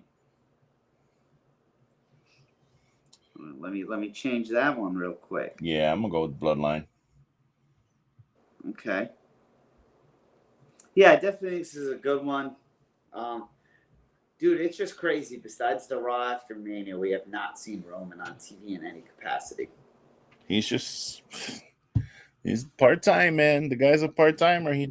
But he works when he he's wants, gonna bro. be at the Saudi show. We know that. He's going to be in Saudi. We do know that. Yeah. Because they're going to want to see him. Do you hear, too, that apparently Saudi wants Alexa Bliss back for that show? Really? And if you really think about it, I could be wrong. I kind of want to fact check this. I'm pretty sure she's been on damn near every single one since the women have been there. Wow. Yeah, which I'm happy. Hey, if that's who they appeal, you know what I mean? Yeah, if they like her and they want to see her, that's cool. That's good for her. Yeah. So next we got the WWE Women's SmackDown Champion, who's currently on Raw, Rhea Ripley, defending against Zelina Vega. I think I both know where both of our picks are going. Only simply because they're not going to take the strap off Rhea already. Right. But they're in Puerto Rico. Zelina's from there. I'm very excited for her. And they actually haven't done terrible with this storyline, like making it kind of believable. I don't know if you've really been seeing much about it or not. But they haven't done bad. Because I think when Zelina, I'm a big fan of her, looks-wise especially. But when she goes in the ring, right, I feel she's either really good, and I'm not going to say bad. I just feel she has an off night. Because she's not a bad performer, I don't think, personally. But I think she's either on one or she's just simply not. But it's not, if she's not, it's not, because she sucks. Like, she just has a bad night. Because I was a fan of her when she was doing that Queen Zelina thing. Yeah, the thing with her is that they're constantly, like, changing her character. It's like Alexa Bliss. You know, she was doing the Queen Zelina thing. I think she had the most success when she was doing that. But then... Yeah, she was first ever Queen of the Ring. Then she was... I actually really liked... Yeah, I was a big fan of the Queen Zelina thing because she was kind of doing, like, the Booker T... King Booker thing where she was like very regal and then something would happen and she'll get super like hood. She'll get like super ghetto like on you. She'll be like, yo, what? Like she'll get that little Puerto Rican side will come out of her. And I enjoyed that. But yeah, bro, there's no Zelina Vega's talented. She's great in the ring. She's just not gonna beat Rhea Ripley. I mean, you gotta look at these things like you look at Rhea and you look at her when they're standing in the ring together. It's like, come on, bro. Who do you think is going to win this match? Yeah. I do have a question for you, though. Not with the match, but kind of with Zelina. So I was listening to the wrestling podcast, and this is what they said. Because they mentioned the LWO. And so a year ago, the Judgment Day like became a thing. And we were all shitting on it ridiculously hard. For the first few months at that, right?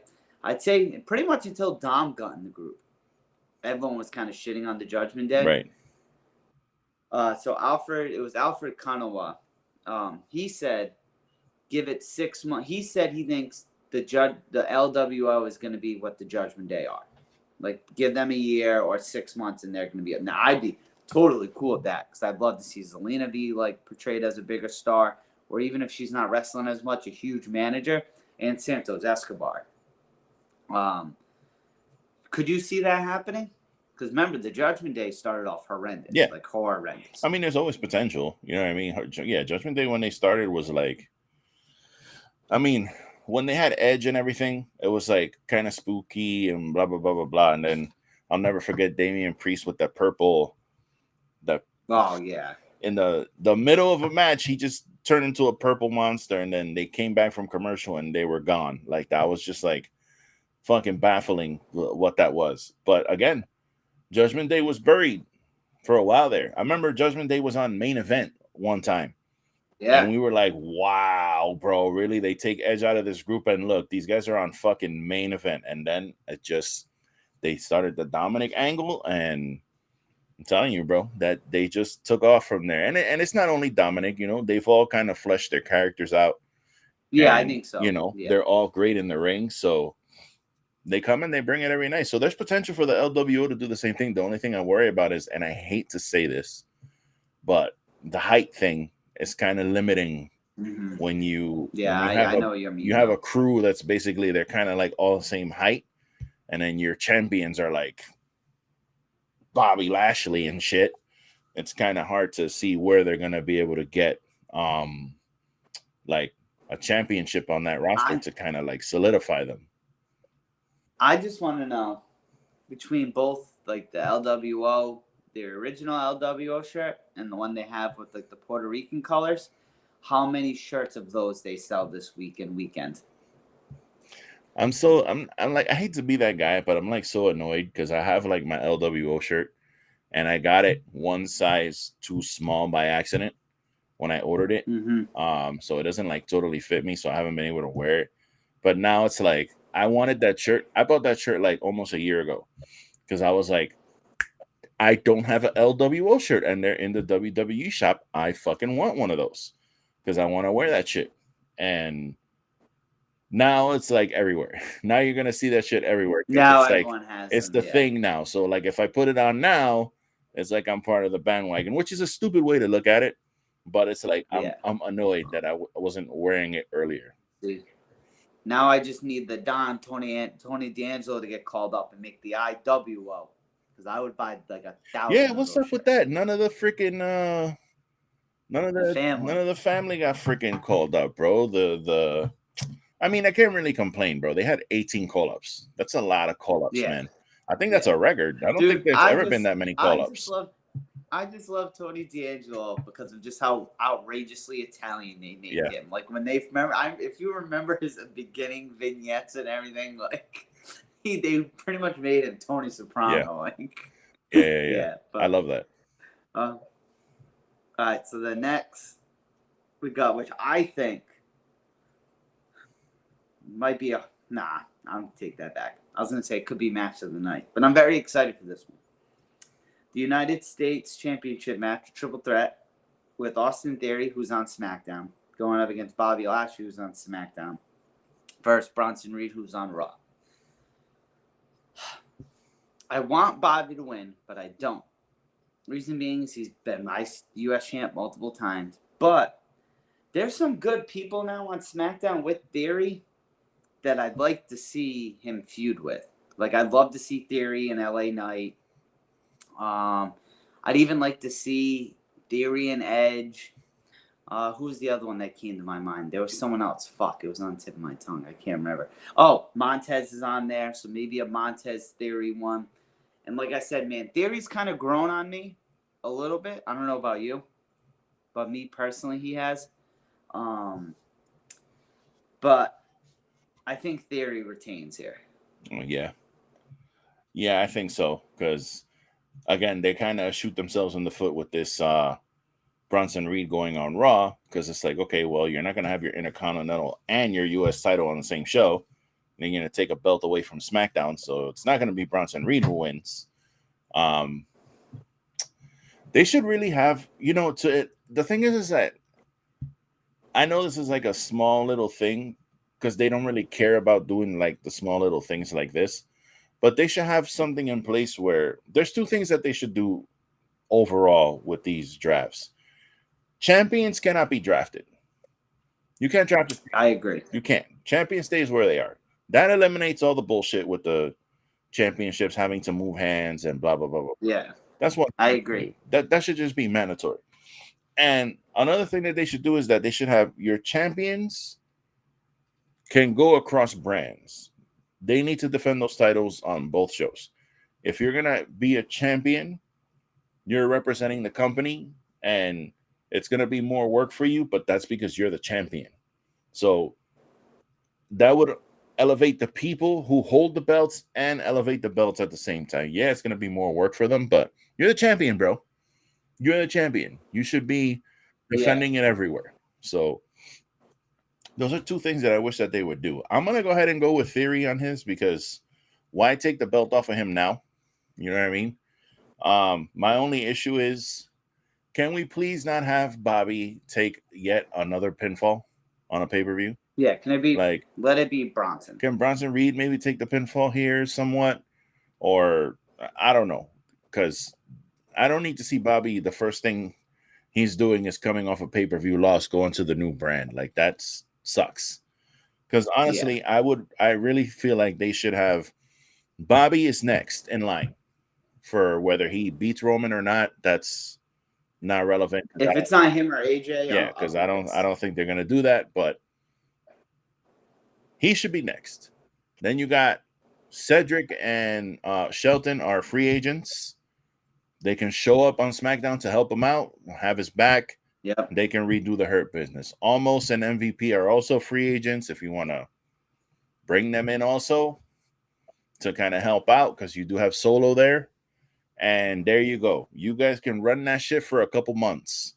And you know what I mean? So let's go, bro. Let's do it. I need to see Bobby back in the world title picture. Bobby's not a mid-card guy. He's just not. No. Then next we got Theory. Oh, sorry. So next we got the free agent himself, Omos, randomly fighting Seth Rollins. There hasn't been much of a build to this. The only reason last night, Seth Rollins and Omos were both on Raw. They did not interact in any way. Seth interacted Rollins, with Paul Heyman. Seth came out. Paul Heyman was saying freaking, and Seth Rollins came out to confront him. Almost came out, squashed some dude, and bounced. Like, no mention of the fact that these guys have a big match at their pay-per-view Saturday. Yeah. No mention of that whatsoever. No, they didn't. It's like, I don't why is this match happening? Like, the one promo they did one-on-one wasn't too shabby. Yeah, it was fine. The only reason I can think this match is happening, not that he needs it, is maybe because Seth's going to win that title. Just a pay-per-view win or a big win before moving on. But I don't know. I'm intrigued to see what Seth can do with a guy like Omos, because this is like the first time Omos is having a big stage match with like not a big guy. So I'm intrigued to see where it goes, but I'm going Seth Rollins. How about you? I'm gonna second that. Okay. I don't know. Why would you even have Omos win this match? Yeah, I'm not gonna shit on the match because we have a history of doing it, and then Omos matches aren't that bad. Yeah. Like I said, him and Bobby wasn't terrible. Him and Braun really wasn't bad, and him and Brock was actually good in my opinion. Right. Hey, so just kind of bringing it up because I just saw it. Tony Khan just tweeted out. They sold 36,000 tickets for $4.7 million. So we've already made $4 million on this deal. So be that as do with that information, fans, what you will. And of course, all the wrestlers are tweeting. MJF just tweeted something about it because now everyone's saying that scalpers bought all the tickets up. So of course it's all it's because the scalpers bought the tickets. Can't just be happy. That's the discourse now. They can't just be like, damn, they did it. Job. No, they have to find a way to find a way to shit on it somehow. So that's where we are with that. Next, we got, this could be a potential really good match. Bianca Belair, who's on SmackDown, defending the Raw Women's Championship against Io Sky. I think Bianca retains because they're just going to do some title swap bullshit. They haven't done much to build this one up either. Luckily, these two should just be able to have a good match together. Are they both on SmackDown? Did Damage Control end up on? Yeah, Damage Control on SmackDown. SmackDown, right? Okay. Yeah. So I'm happy to see Io getting a title match.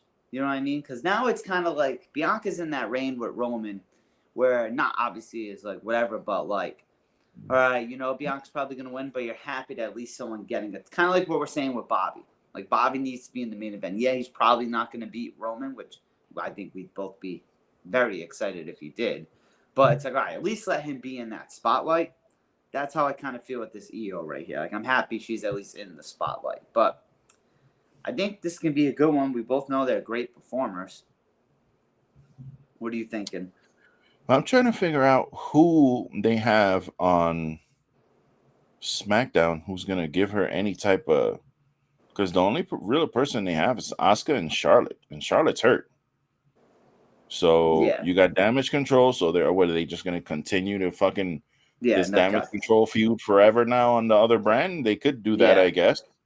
But they have Elba Fire and Isla Dawn, who are tag team champions, so that's a tag team. You got Lacey Evans, who they're doing nothing with. Yeah, doing nothing with. She could shout out to her, bro. She's been posting some Instagram pictures lately. That's listen. I don't understand why she's not a big deal, bro. I don't understand why that girl's not a big deal. She's got everything like that all these other women have, like everything. Mm-hmm. Her promos are not that bad, bro. I know people say that her promos suck. They are not as bad as people make them out to be. And I'm not even trying to say like they're okay. Like, her promos are perfectly on the level with anyone else who cuts a good promo. Yeah. Like, in the ring, I don't see why she's way better than a lot of some of the people that I see on TV every week. Okay. She's much better. So I like the I like the what was the lady, the what was she calling herself? The Southern Belle. Oh, I like the Southern Belle gimmick. Debuted? Yeah, I like the Southern Belle gimmick because it was different. It's much different than anything else that they have going on. I like this G.I. Joe thing that she's got going on. She looks good in that. There's no one else on the roster doing anything else like that. So why the fuck they're not using her, I have no idea. But really, there's no one else. Answer these questions, Douglas. Yeah, like for real. Because I don't understand. They got Scarlett, and Scarlett never wrestles. Yeah. Like, Scarlett never wrestles. Man, hopefully Karrion gets something out of this, man. Yeah. I think this is... You know what's funny about that? And as I'm starting to... Because I had a lot of issues that I wanted to bring up in the beginning of the show about these rosters. And that was one of them. So, literally last week, they started a program with Karrion Kross and Shinsuke Nakamura. Now they've sent Shinsuke to Raw. So it's like, come on, man. But you know what? I agree with you because I don't like when they do shit like that. But I'm cool with this one because Karrion wasn't winning that feud. Yeah, but still, like, we got something for you to do now. We're gonna have you go up with Shinsuke, and now you send Shinsuke away. So now what does this guy do? Now this guy's back in the I'll wait for something else. And it's like, that sucks, man. You should have just sent him to Raw. He's not doing shit on SmackDown. I still want to see him in Roman. I know a lot of people don't want to, but I want to see it. Yeah.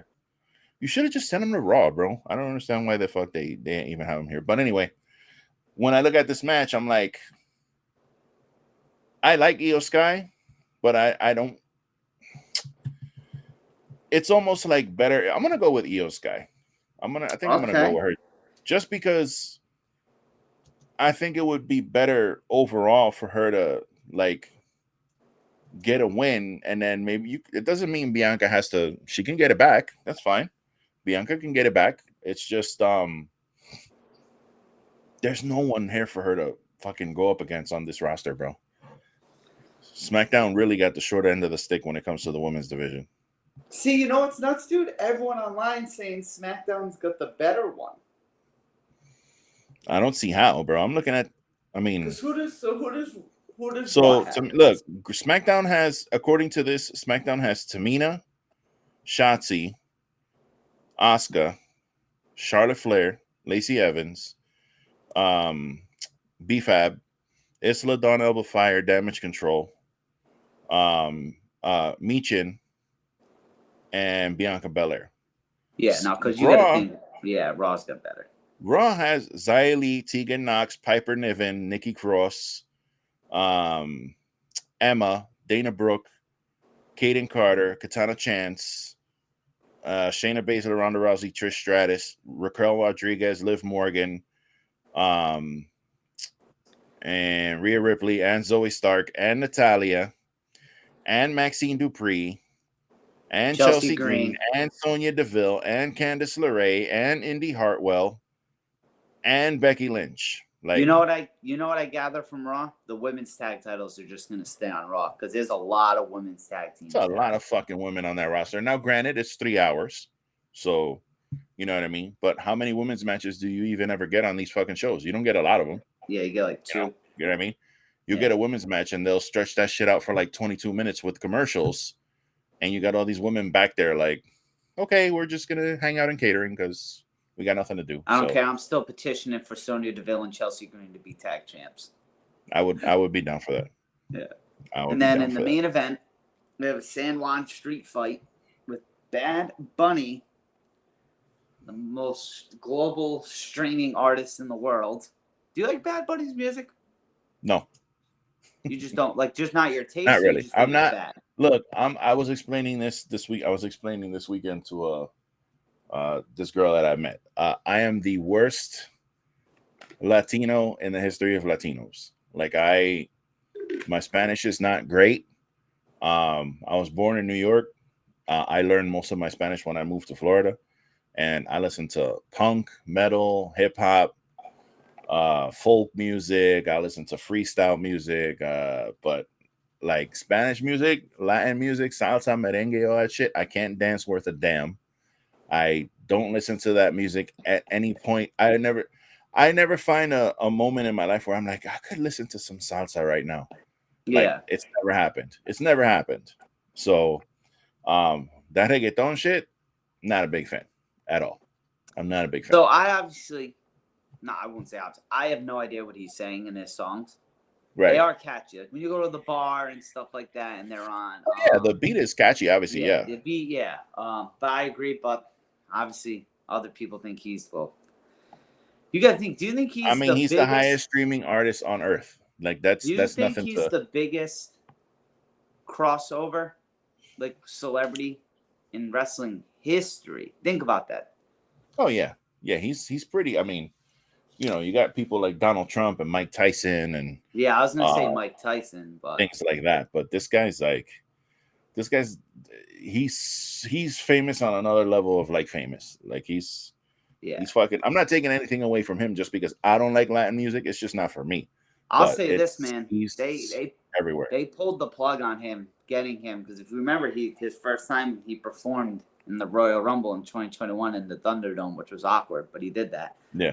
And then I guess it was to set up the whole story. And I give it to him. He literally loves WWE. Like he loves wrestling. Yeah, because he's like a wrestling fan. Yeah, we didn't meet till that summer. Remember, he won the 24/7 title. He had it, I think, in a music video. He brought it all to all his shows. He was taking that shit everywhere. Live. So it's like, I respect that. He took that shit everywhere. And WWE has like, it's not a situation where it's like, hey, listen, you signed a contract with us, so you got to make sure you're going on this show. Take the belt. They have no power over Bad Bunny.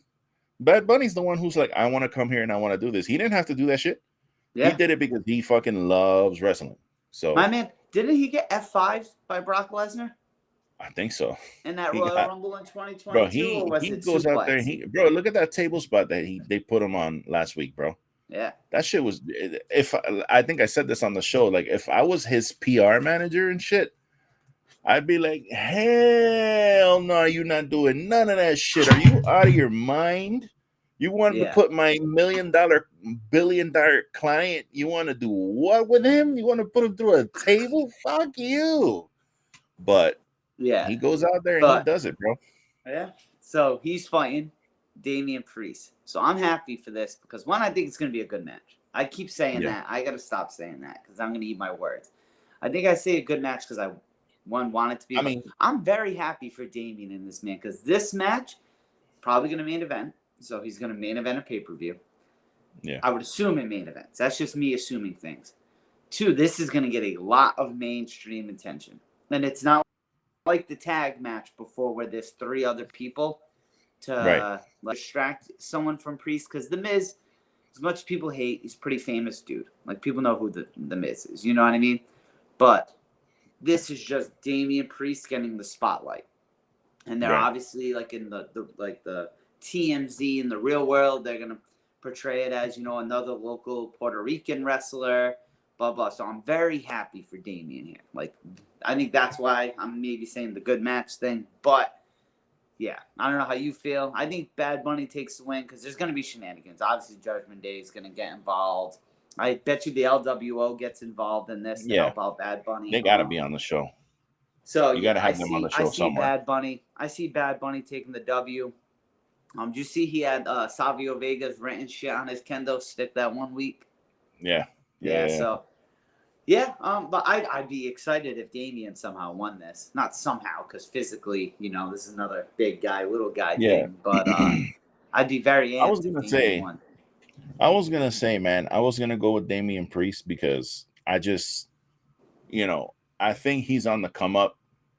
Like I said last week, that thing that with Paul Heyman still sticks in my mind where he was like, made it a point to like shout out. Paul Heyman made it a point to shout out Damian Priest. So like, I know that it really wouldn't hurt him to lose, but it would really make him a bigger fucking deal if he won. Like, I know it's Bad Bunny. It's not like Bad Bunny's fucking,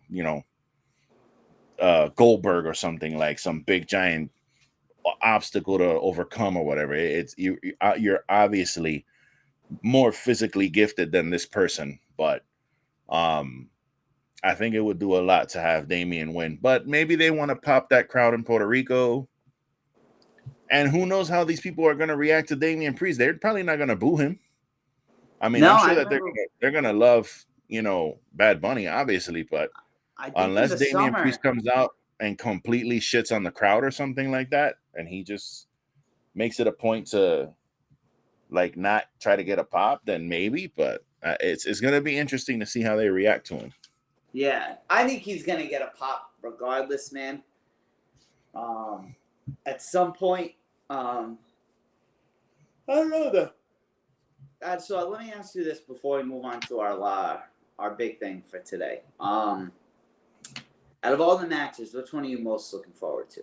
Like, honestly, I do. And again, mine's big this one. To be honest, it's this one.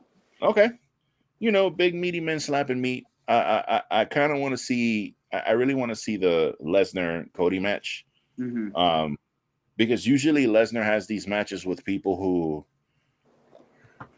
I don't want to say can't go, but you're not going to get like a 25-minute match out of Bobby Lashley. Like, I don't think he can go for that long without being completely fucking winded or blown up from taking those bumps. But I think you can get one out of Cody. I don't know if you can get one out of Brock, but I'm curious to see that match because I'm curious to see how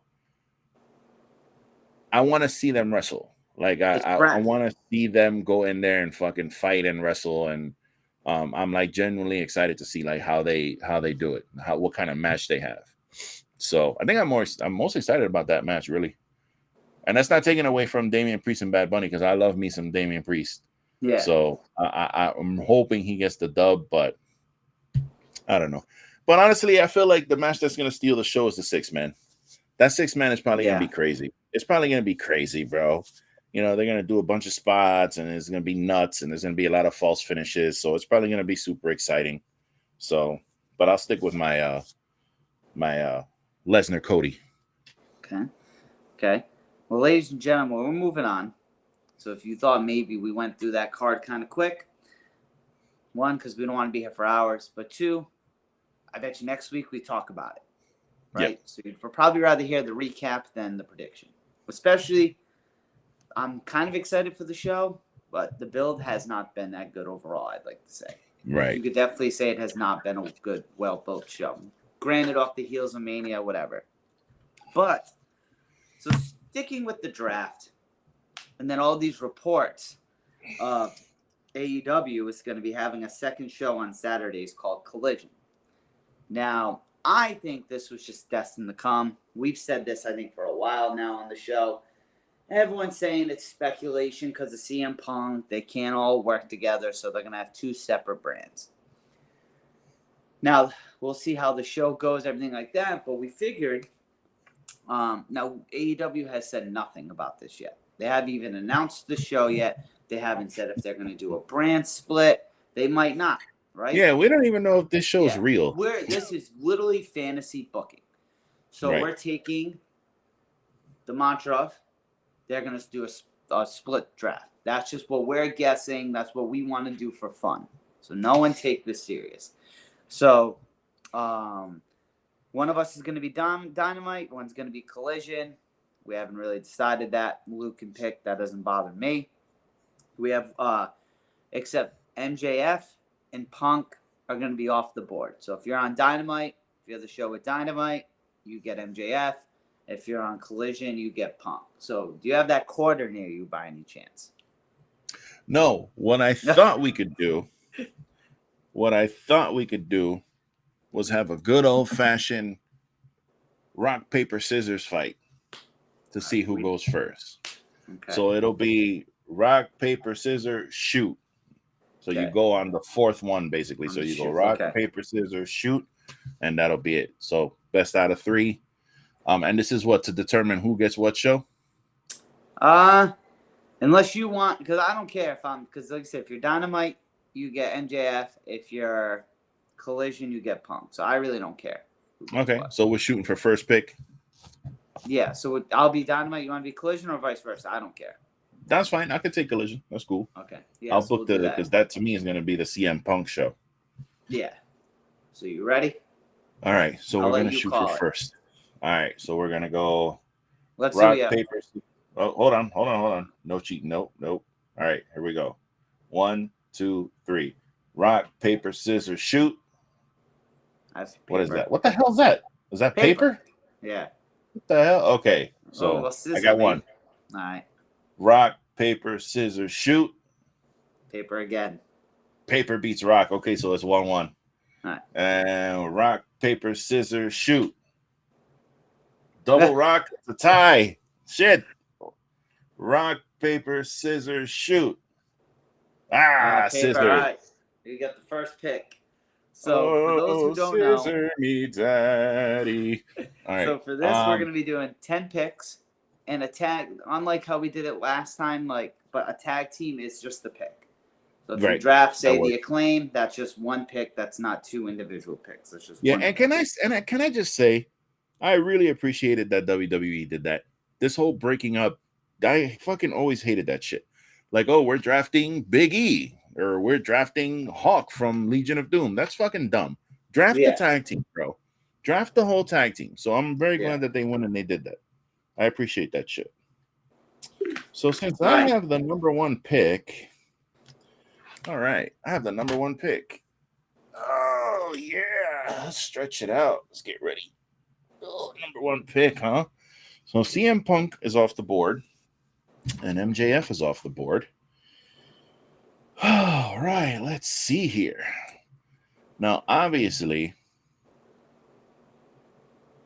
let's see here. So I'm going to assume, so I have Collision. Bless you. Excuse me. I have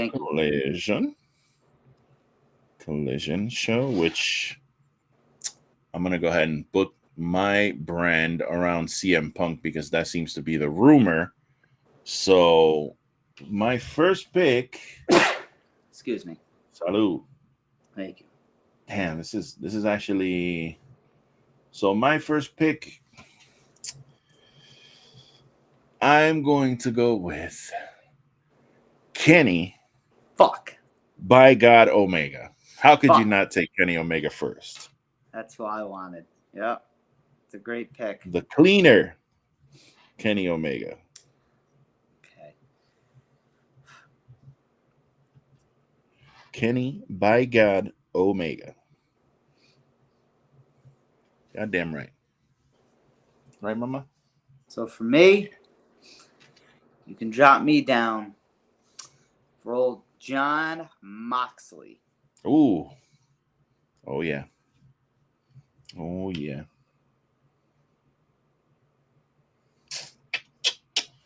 Damn. All right. So, I guess since I went with Kenny first,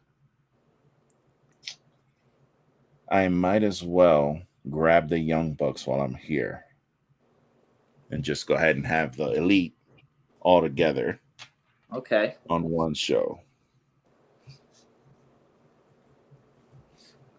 So for Young my Bucks next one. drafted number 2 overall, the Young Bucks. So my next one, it might come a shock at how soon they're coming. But it's because I like them as a group and individuals.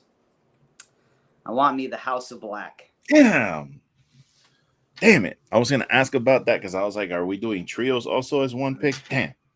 I did want them, though. I did want them. Okay. I'll take the House of Black. Okay. All right. Let's see. All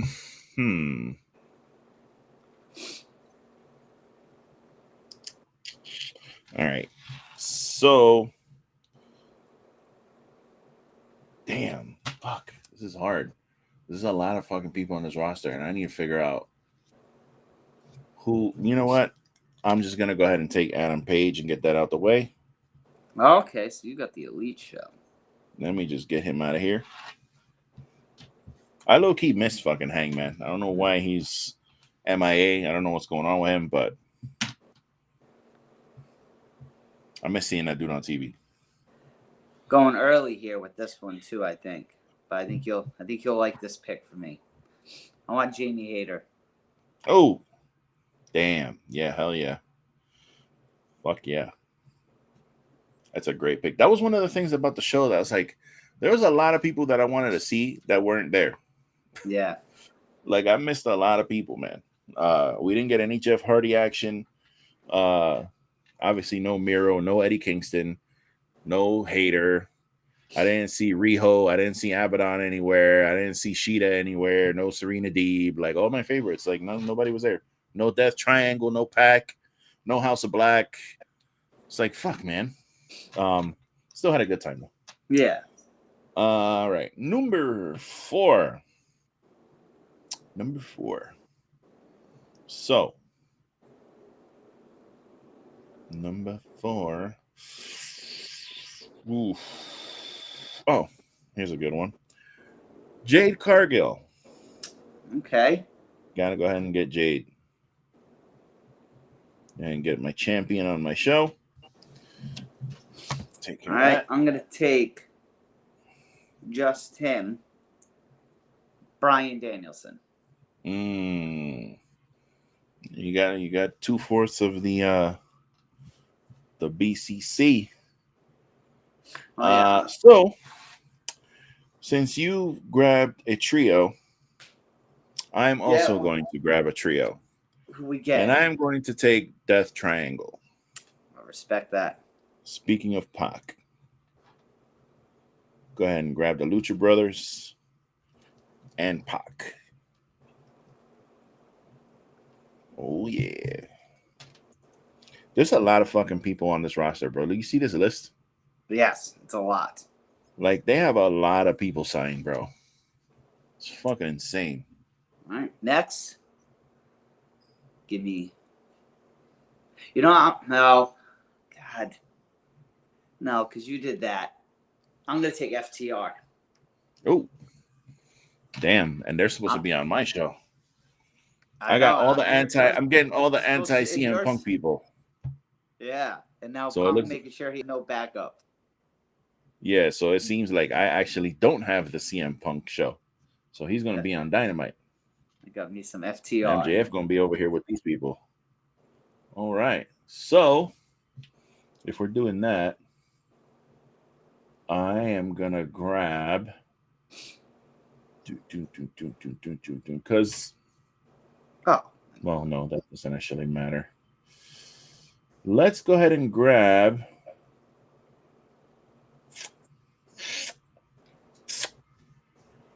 Adam Cole. Now, here's a question with Adam Cole. Am I grabbing Roderick Strong with him? They're technically not a tag team. I'm cool with that. Or Kyle O'Reilly and him, because they're going to basically be the undisputed elite. So I don't know. I know Riley's injured. So I'm going to grab them as a trio. Fuck it. We're going to make up the rules as we go here. So let's just go ahead and grab Adam Cole. So I need some I need some competition. And Kyle. I need some competition for my world title as well. I want Switchblade, Jay White. Damn it. The new signing. Oh, shit. All right. I will see your Jay White, and I will raise you. I will raise you even though she's injured, I'm going to go ahead and grab Thunder Rosa. How many picks do I have left? I got 3. So right now, that was my 6th pick. Well, that was my 7th pick. So I have 8, 9, and 10. All right. So I'm taking a shot at you here. Oof. I want me some Eddie Kingston. Oh. No, you know what? I'm not going to do it. I'm kidding. I'm not taking it. I knew you were going to take Eddie at some point. Yeah, I'm going to take Eddie at 10 because I know I didn't think Eddie he was going to get taken. So I need some competition for Jamie Hayter. So I want to give her. Who do I want to give her? I'll take DMD. Britt Baker. Dan, you're gonna separate Adam Cole? Oof, Fuck I'm gonna separate the couples. I'm toxic. We are separating the couples. All right. For my number 8 pick, I'm going to take the Acclaimed with Daddy Act. Okay. Man, so much. It was like like if you guys ever consider want to go on an AEW show, man, if the Acclaimed are gonna be on that card, you gotta go. It was like a party, man. That shit was so much fun.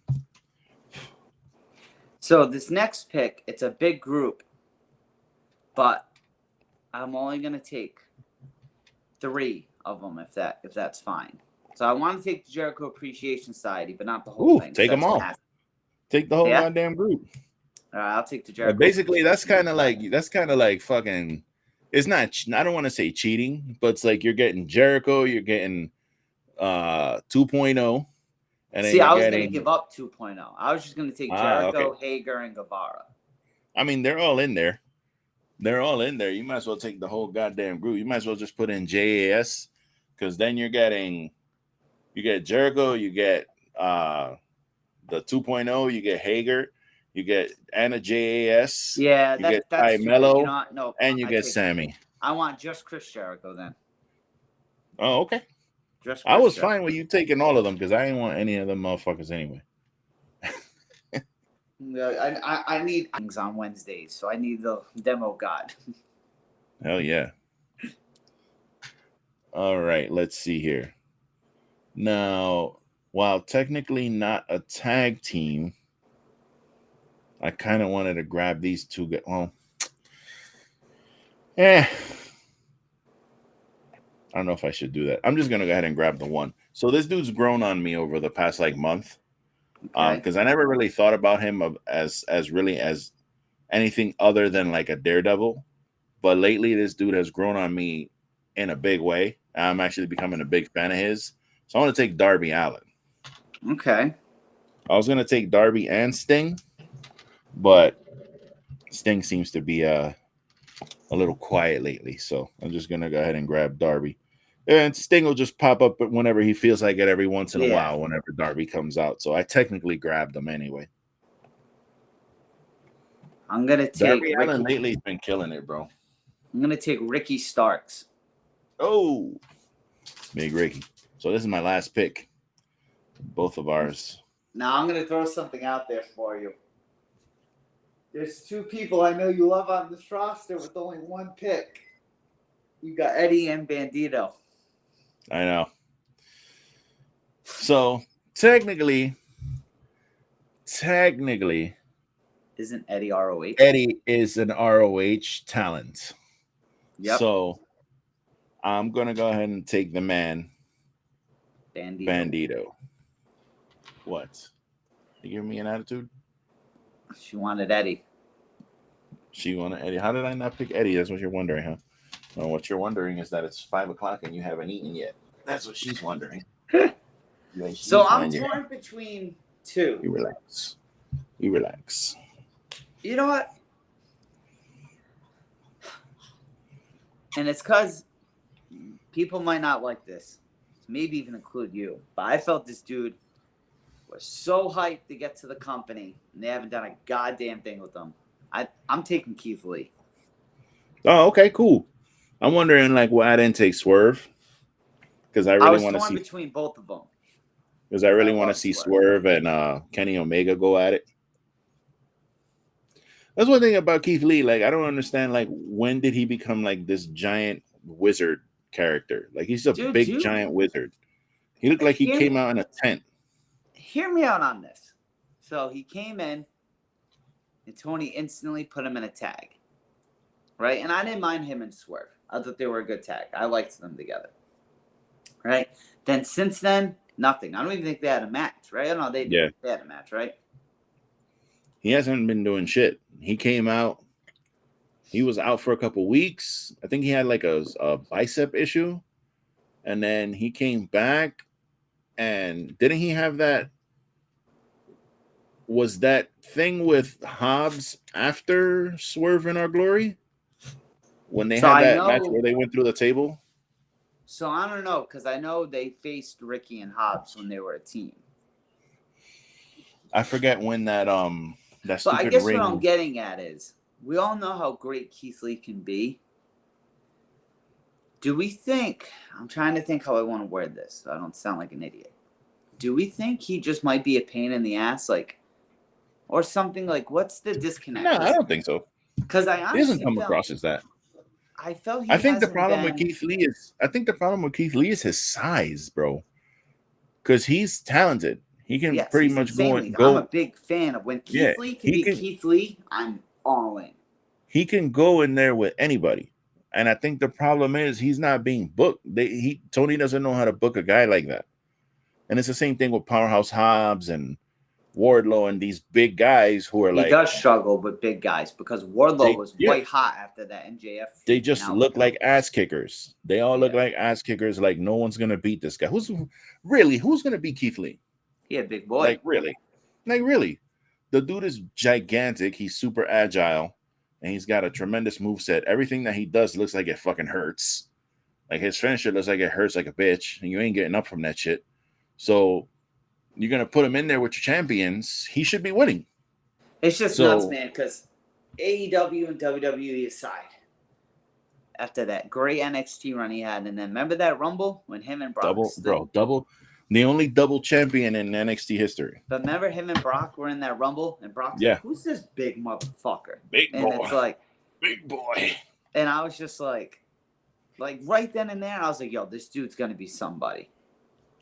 And it's just, I don't know, maybe it's just I'm butthurt because they haven't done like, and I guess I never really thought about again, he could be a pain in the ass. I don't know. Yeah, we don't know this. Because he seems like he's a super genuine, nice dude. That's why it's hard to believe that. That's why I kind of don't like the way I phrased that. But it's like, because they did Triple H did the Bearcat thing with him in WWE, and it was like everybody was blaming Vince for that shit. They were giving him a shit gimmick, but maybe they gave him that because nothing else that was getting pitched to him he was like trying to do. So maybe they gave him Bearcat for that reason. I don't know. I really don't know. But he doesn't seem to be like he's a pain in the ass. But again, aside from NXT, he's just like lost in the shuffle. And now he's a big giant wizard. The one thing I'll say about him, like if I was in charge of Keith Lee, I wouldn't allow all that gray, man. Maybe I sound like an asshole. I could be wrong, but my man was out there with a full gray hair and beard, and it's like my thing is that doesn't scream world champion. Because even And I the little think the things, like when difference too. Undertaker and Goldberg come back, like they dye their shit. Yeah, but I think the difference too with that kind of thing, and with this wizard thing, I think that's actually coming from Keith Lee. Like I think Tony's like, okay, what do you want to do? And I think Keith Lee was like, well, I want to be a big giant wizard with this big giant Bible thing. I want to try this thing. And he's like, all right, cool, book it. And he's just letting them do it. You know what I mean? And writing the storylines according to that. So because Keith hasn't been on Dynamite lately, right? Or am I wrong? He was on Rampage. On Rampage this week. Like sometimes he shows up, but like on backstage video shit. Like he'll show up there. Yeah. He'll be back there saying indubitably or some shit, and then that's it. Yeah, I don't know, man. I was just because I remember when he came to the main roster in WWE. Remember, he came out the day after SummerSlam. Then, if you remember, in 2020, that next week they had the Payback pay-per-view, and now it was all because that they wanted the strap to get back on Roman or whatever. Bro, he beat Randy Orton. I don't know what the fuck punishment it was for him to go out there and get murdered by Bobby Lashley on Monday Night Raw, bro. But I'll never forget that shit. They were like, "Oh, Keith Lee's coming, hometown hero. Keith Lee's coming back tonight." Out of nowhere, I was like, "Holy shit, Keith Lee's coming back, and he's wrestling Bobby Lashley. Fucking let's go!" And then Bobby just beat the fucking shit out of Keith Lee for like a good 5 minutes. And then even on top of that, like the Michael Cole and I think it was Michael Cole. It was the announcers were like shitting on Keith Lee during the match. They were like, "Yeah, he looks like he's lost a step. He's looking a little not." Basically, they were saying he looks out of shape, but they were like he's looking like he's a little rusty in the ring, and he's looking like this. And I was like, "God damn, bro, the fuck? Yeah, what's going on?" I guess the last thing. So remember the rumors were going around. It's not why he got released. But remember the rumors were going around that like Vince wanted him to lose weight. Same with Walter at the time. Right. So do you think it was a Keith couldn't do it or didn't want to? Because obviously Gunther did. Like look what Gunther is now. Well, yeah, it's coming from someone who was constantly trying to lose weight, it's hard. No, very difficult. I'm just like, but I'm like, if you're an athlete like that. If you're an athlete like that, man, you really, it would benefit him to lose like 20 pounds, especially like in this area. You know what I mean? It would benefit him. He'd be a little lighter on his feet and stuff like that. He is getting up there in age too, so that's going to take a toll on your knees and whatnot. But even guys like you brought up Eddie Kingston. Like Eddie Kingston right now has a back issue. And I would love nothing more than for Eddie to disappear for like 8 months and then just show up one show and like attack Claudio from behind wearing like a big baggy ass hoodie. And then when he attacks Claudio, whatever, leaves him there, he takes the hoodie off and he's got like a fucking 6-pack. Like, because like for him to just, because Eddie's older, bro. Eddie's been doing this shit like 20 years. So if he could like just go on like one final run and kind of like get shredded up, get with a personal trainer and kind of get yourself right, I think that would be fucking phenomenal. And a lot of these guys, like, it would benefit them to do it, bro. It really would. Well, at the end of the day, it's obviously health. At the end of the day, it's going to benefit their health.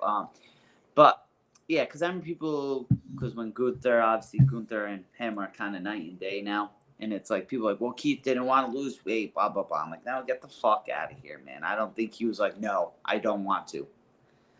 You know? But yeah, I just want to see Keith Lee do better, man. I've always, because I didn't know Keith Lee till NXT. Like, I'll be honest. Like, when he debuted, though. Not like once he won the titles. Like, when he debuted in like 2017, I think it was.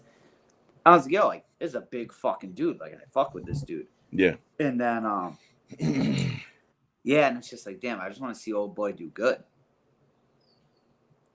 You know what I mean? I feel like you got to be an ass to not, but yeah, Keith should be a champion. Like, I was glad that he won the tag team titles, so that at least you could say that he's been a champion in AEW. But that dude's that's world championship material, bro. I want to see him and Kenny Omega. Same. That's the thing. Like, he can be. Yeah. That's your guy right there. You know what I mean? But that's the problem with having a roster of so many guys like that. It's like, okay, well, who are you going to put the belt on? You got Adam Cole, Kenny Omega, you got Malachi Black, you got Penta, you got freaking Jay White now over there.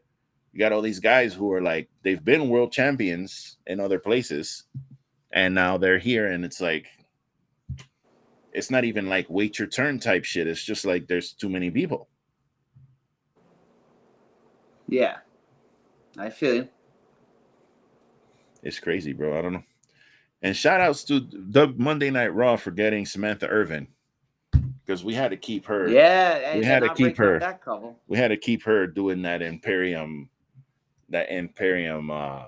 entrance announcement. That shit's tight. I saw the video of her today when she was doing it, and when she's introducing when she says Giovanni, it's funny. As she's sitting, I didn't even know she was sitting in her chair when she was doing that shit. I thought she was standing. She's actually sitting in her chair when she's doing that shit. And when she says Giovanni, she's like, she's doing the Giovanni. She's even doing the hand thing. Like, that's just hilarious. So shout out to them, because they definitely, that's going to be great for Monday Night Raw. It is. But I think that does it for us. That's about it. Unless you have any last comments. We are all wrapped up. One thing I'll say about that damn live show that I went to that pissed me off was there was two things that I really wanted to do. Two stupid little things that I really wanted to do. I really wanted to do the Adam Cole Bebe thing when he gets in the ring. I really wanted to do that. And I really wanted to sing Judas. And I didn't get to do either fucking one. They actually teased us with Judas. So Adam Cole, you know, he got beat up. His wife got beat up and shit. And then they had a video package of him coming out. And he was talking to Renee. And he was very mad. And he's like, I'm going to go out there. I'm going to call that son of a bitch out. And blah, blah, blah. So I already knew he's not going to say that and then come out and start doing his Adam Cole Bebe shit and then walk to the ring and do the boom and then he wasn't going to do that. Yeah. So we got fucked out of that one. Even though we were doing all the other stuff during the theme song, but he wouldn't give us anything, bro. He was just like, I'm mad. I'm angry, man. And I'm going to stay angry, man. And then he called out Jericho and they started playing his theme. So they start playing his theme. We all start singing. We're like, yeah, beautiful, blah, blah, blah. And then Jericho comes like, no, stop the music on the fucking Titantron. So we're like, fuck, man. We couldn't get either one of these. So that pissed me off. That was really upsetting because I really wanted to do both of those. But other than that, man, I feel you. Other than that, overall, great show. Another great episode of Everything is Trash. Great live show that I got to go to. And everything is everything, man. We've been here with you guys for fucking 2 hours and 2 minutes today, giving you an extra sized, extra packaged episode. And listen, we thank you guys so much for joining us. As you can see here, I'm wearing the first official Wrestling is Trash shirt. Now, this is one of two.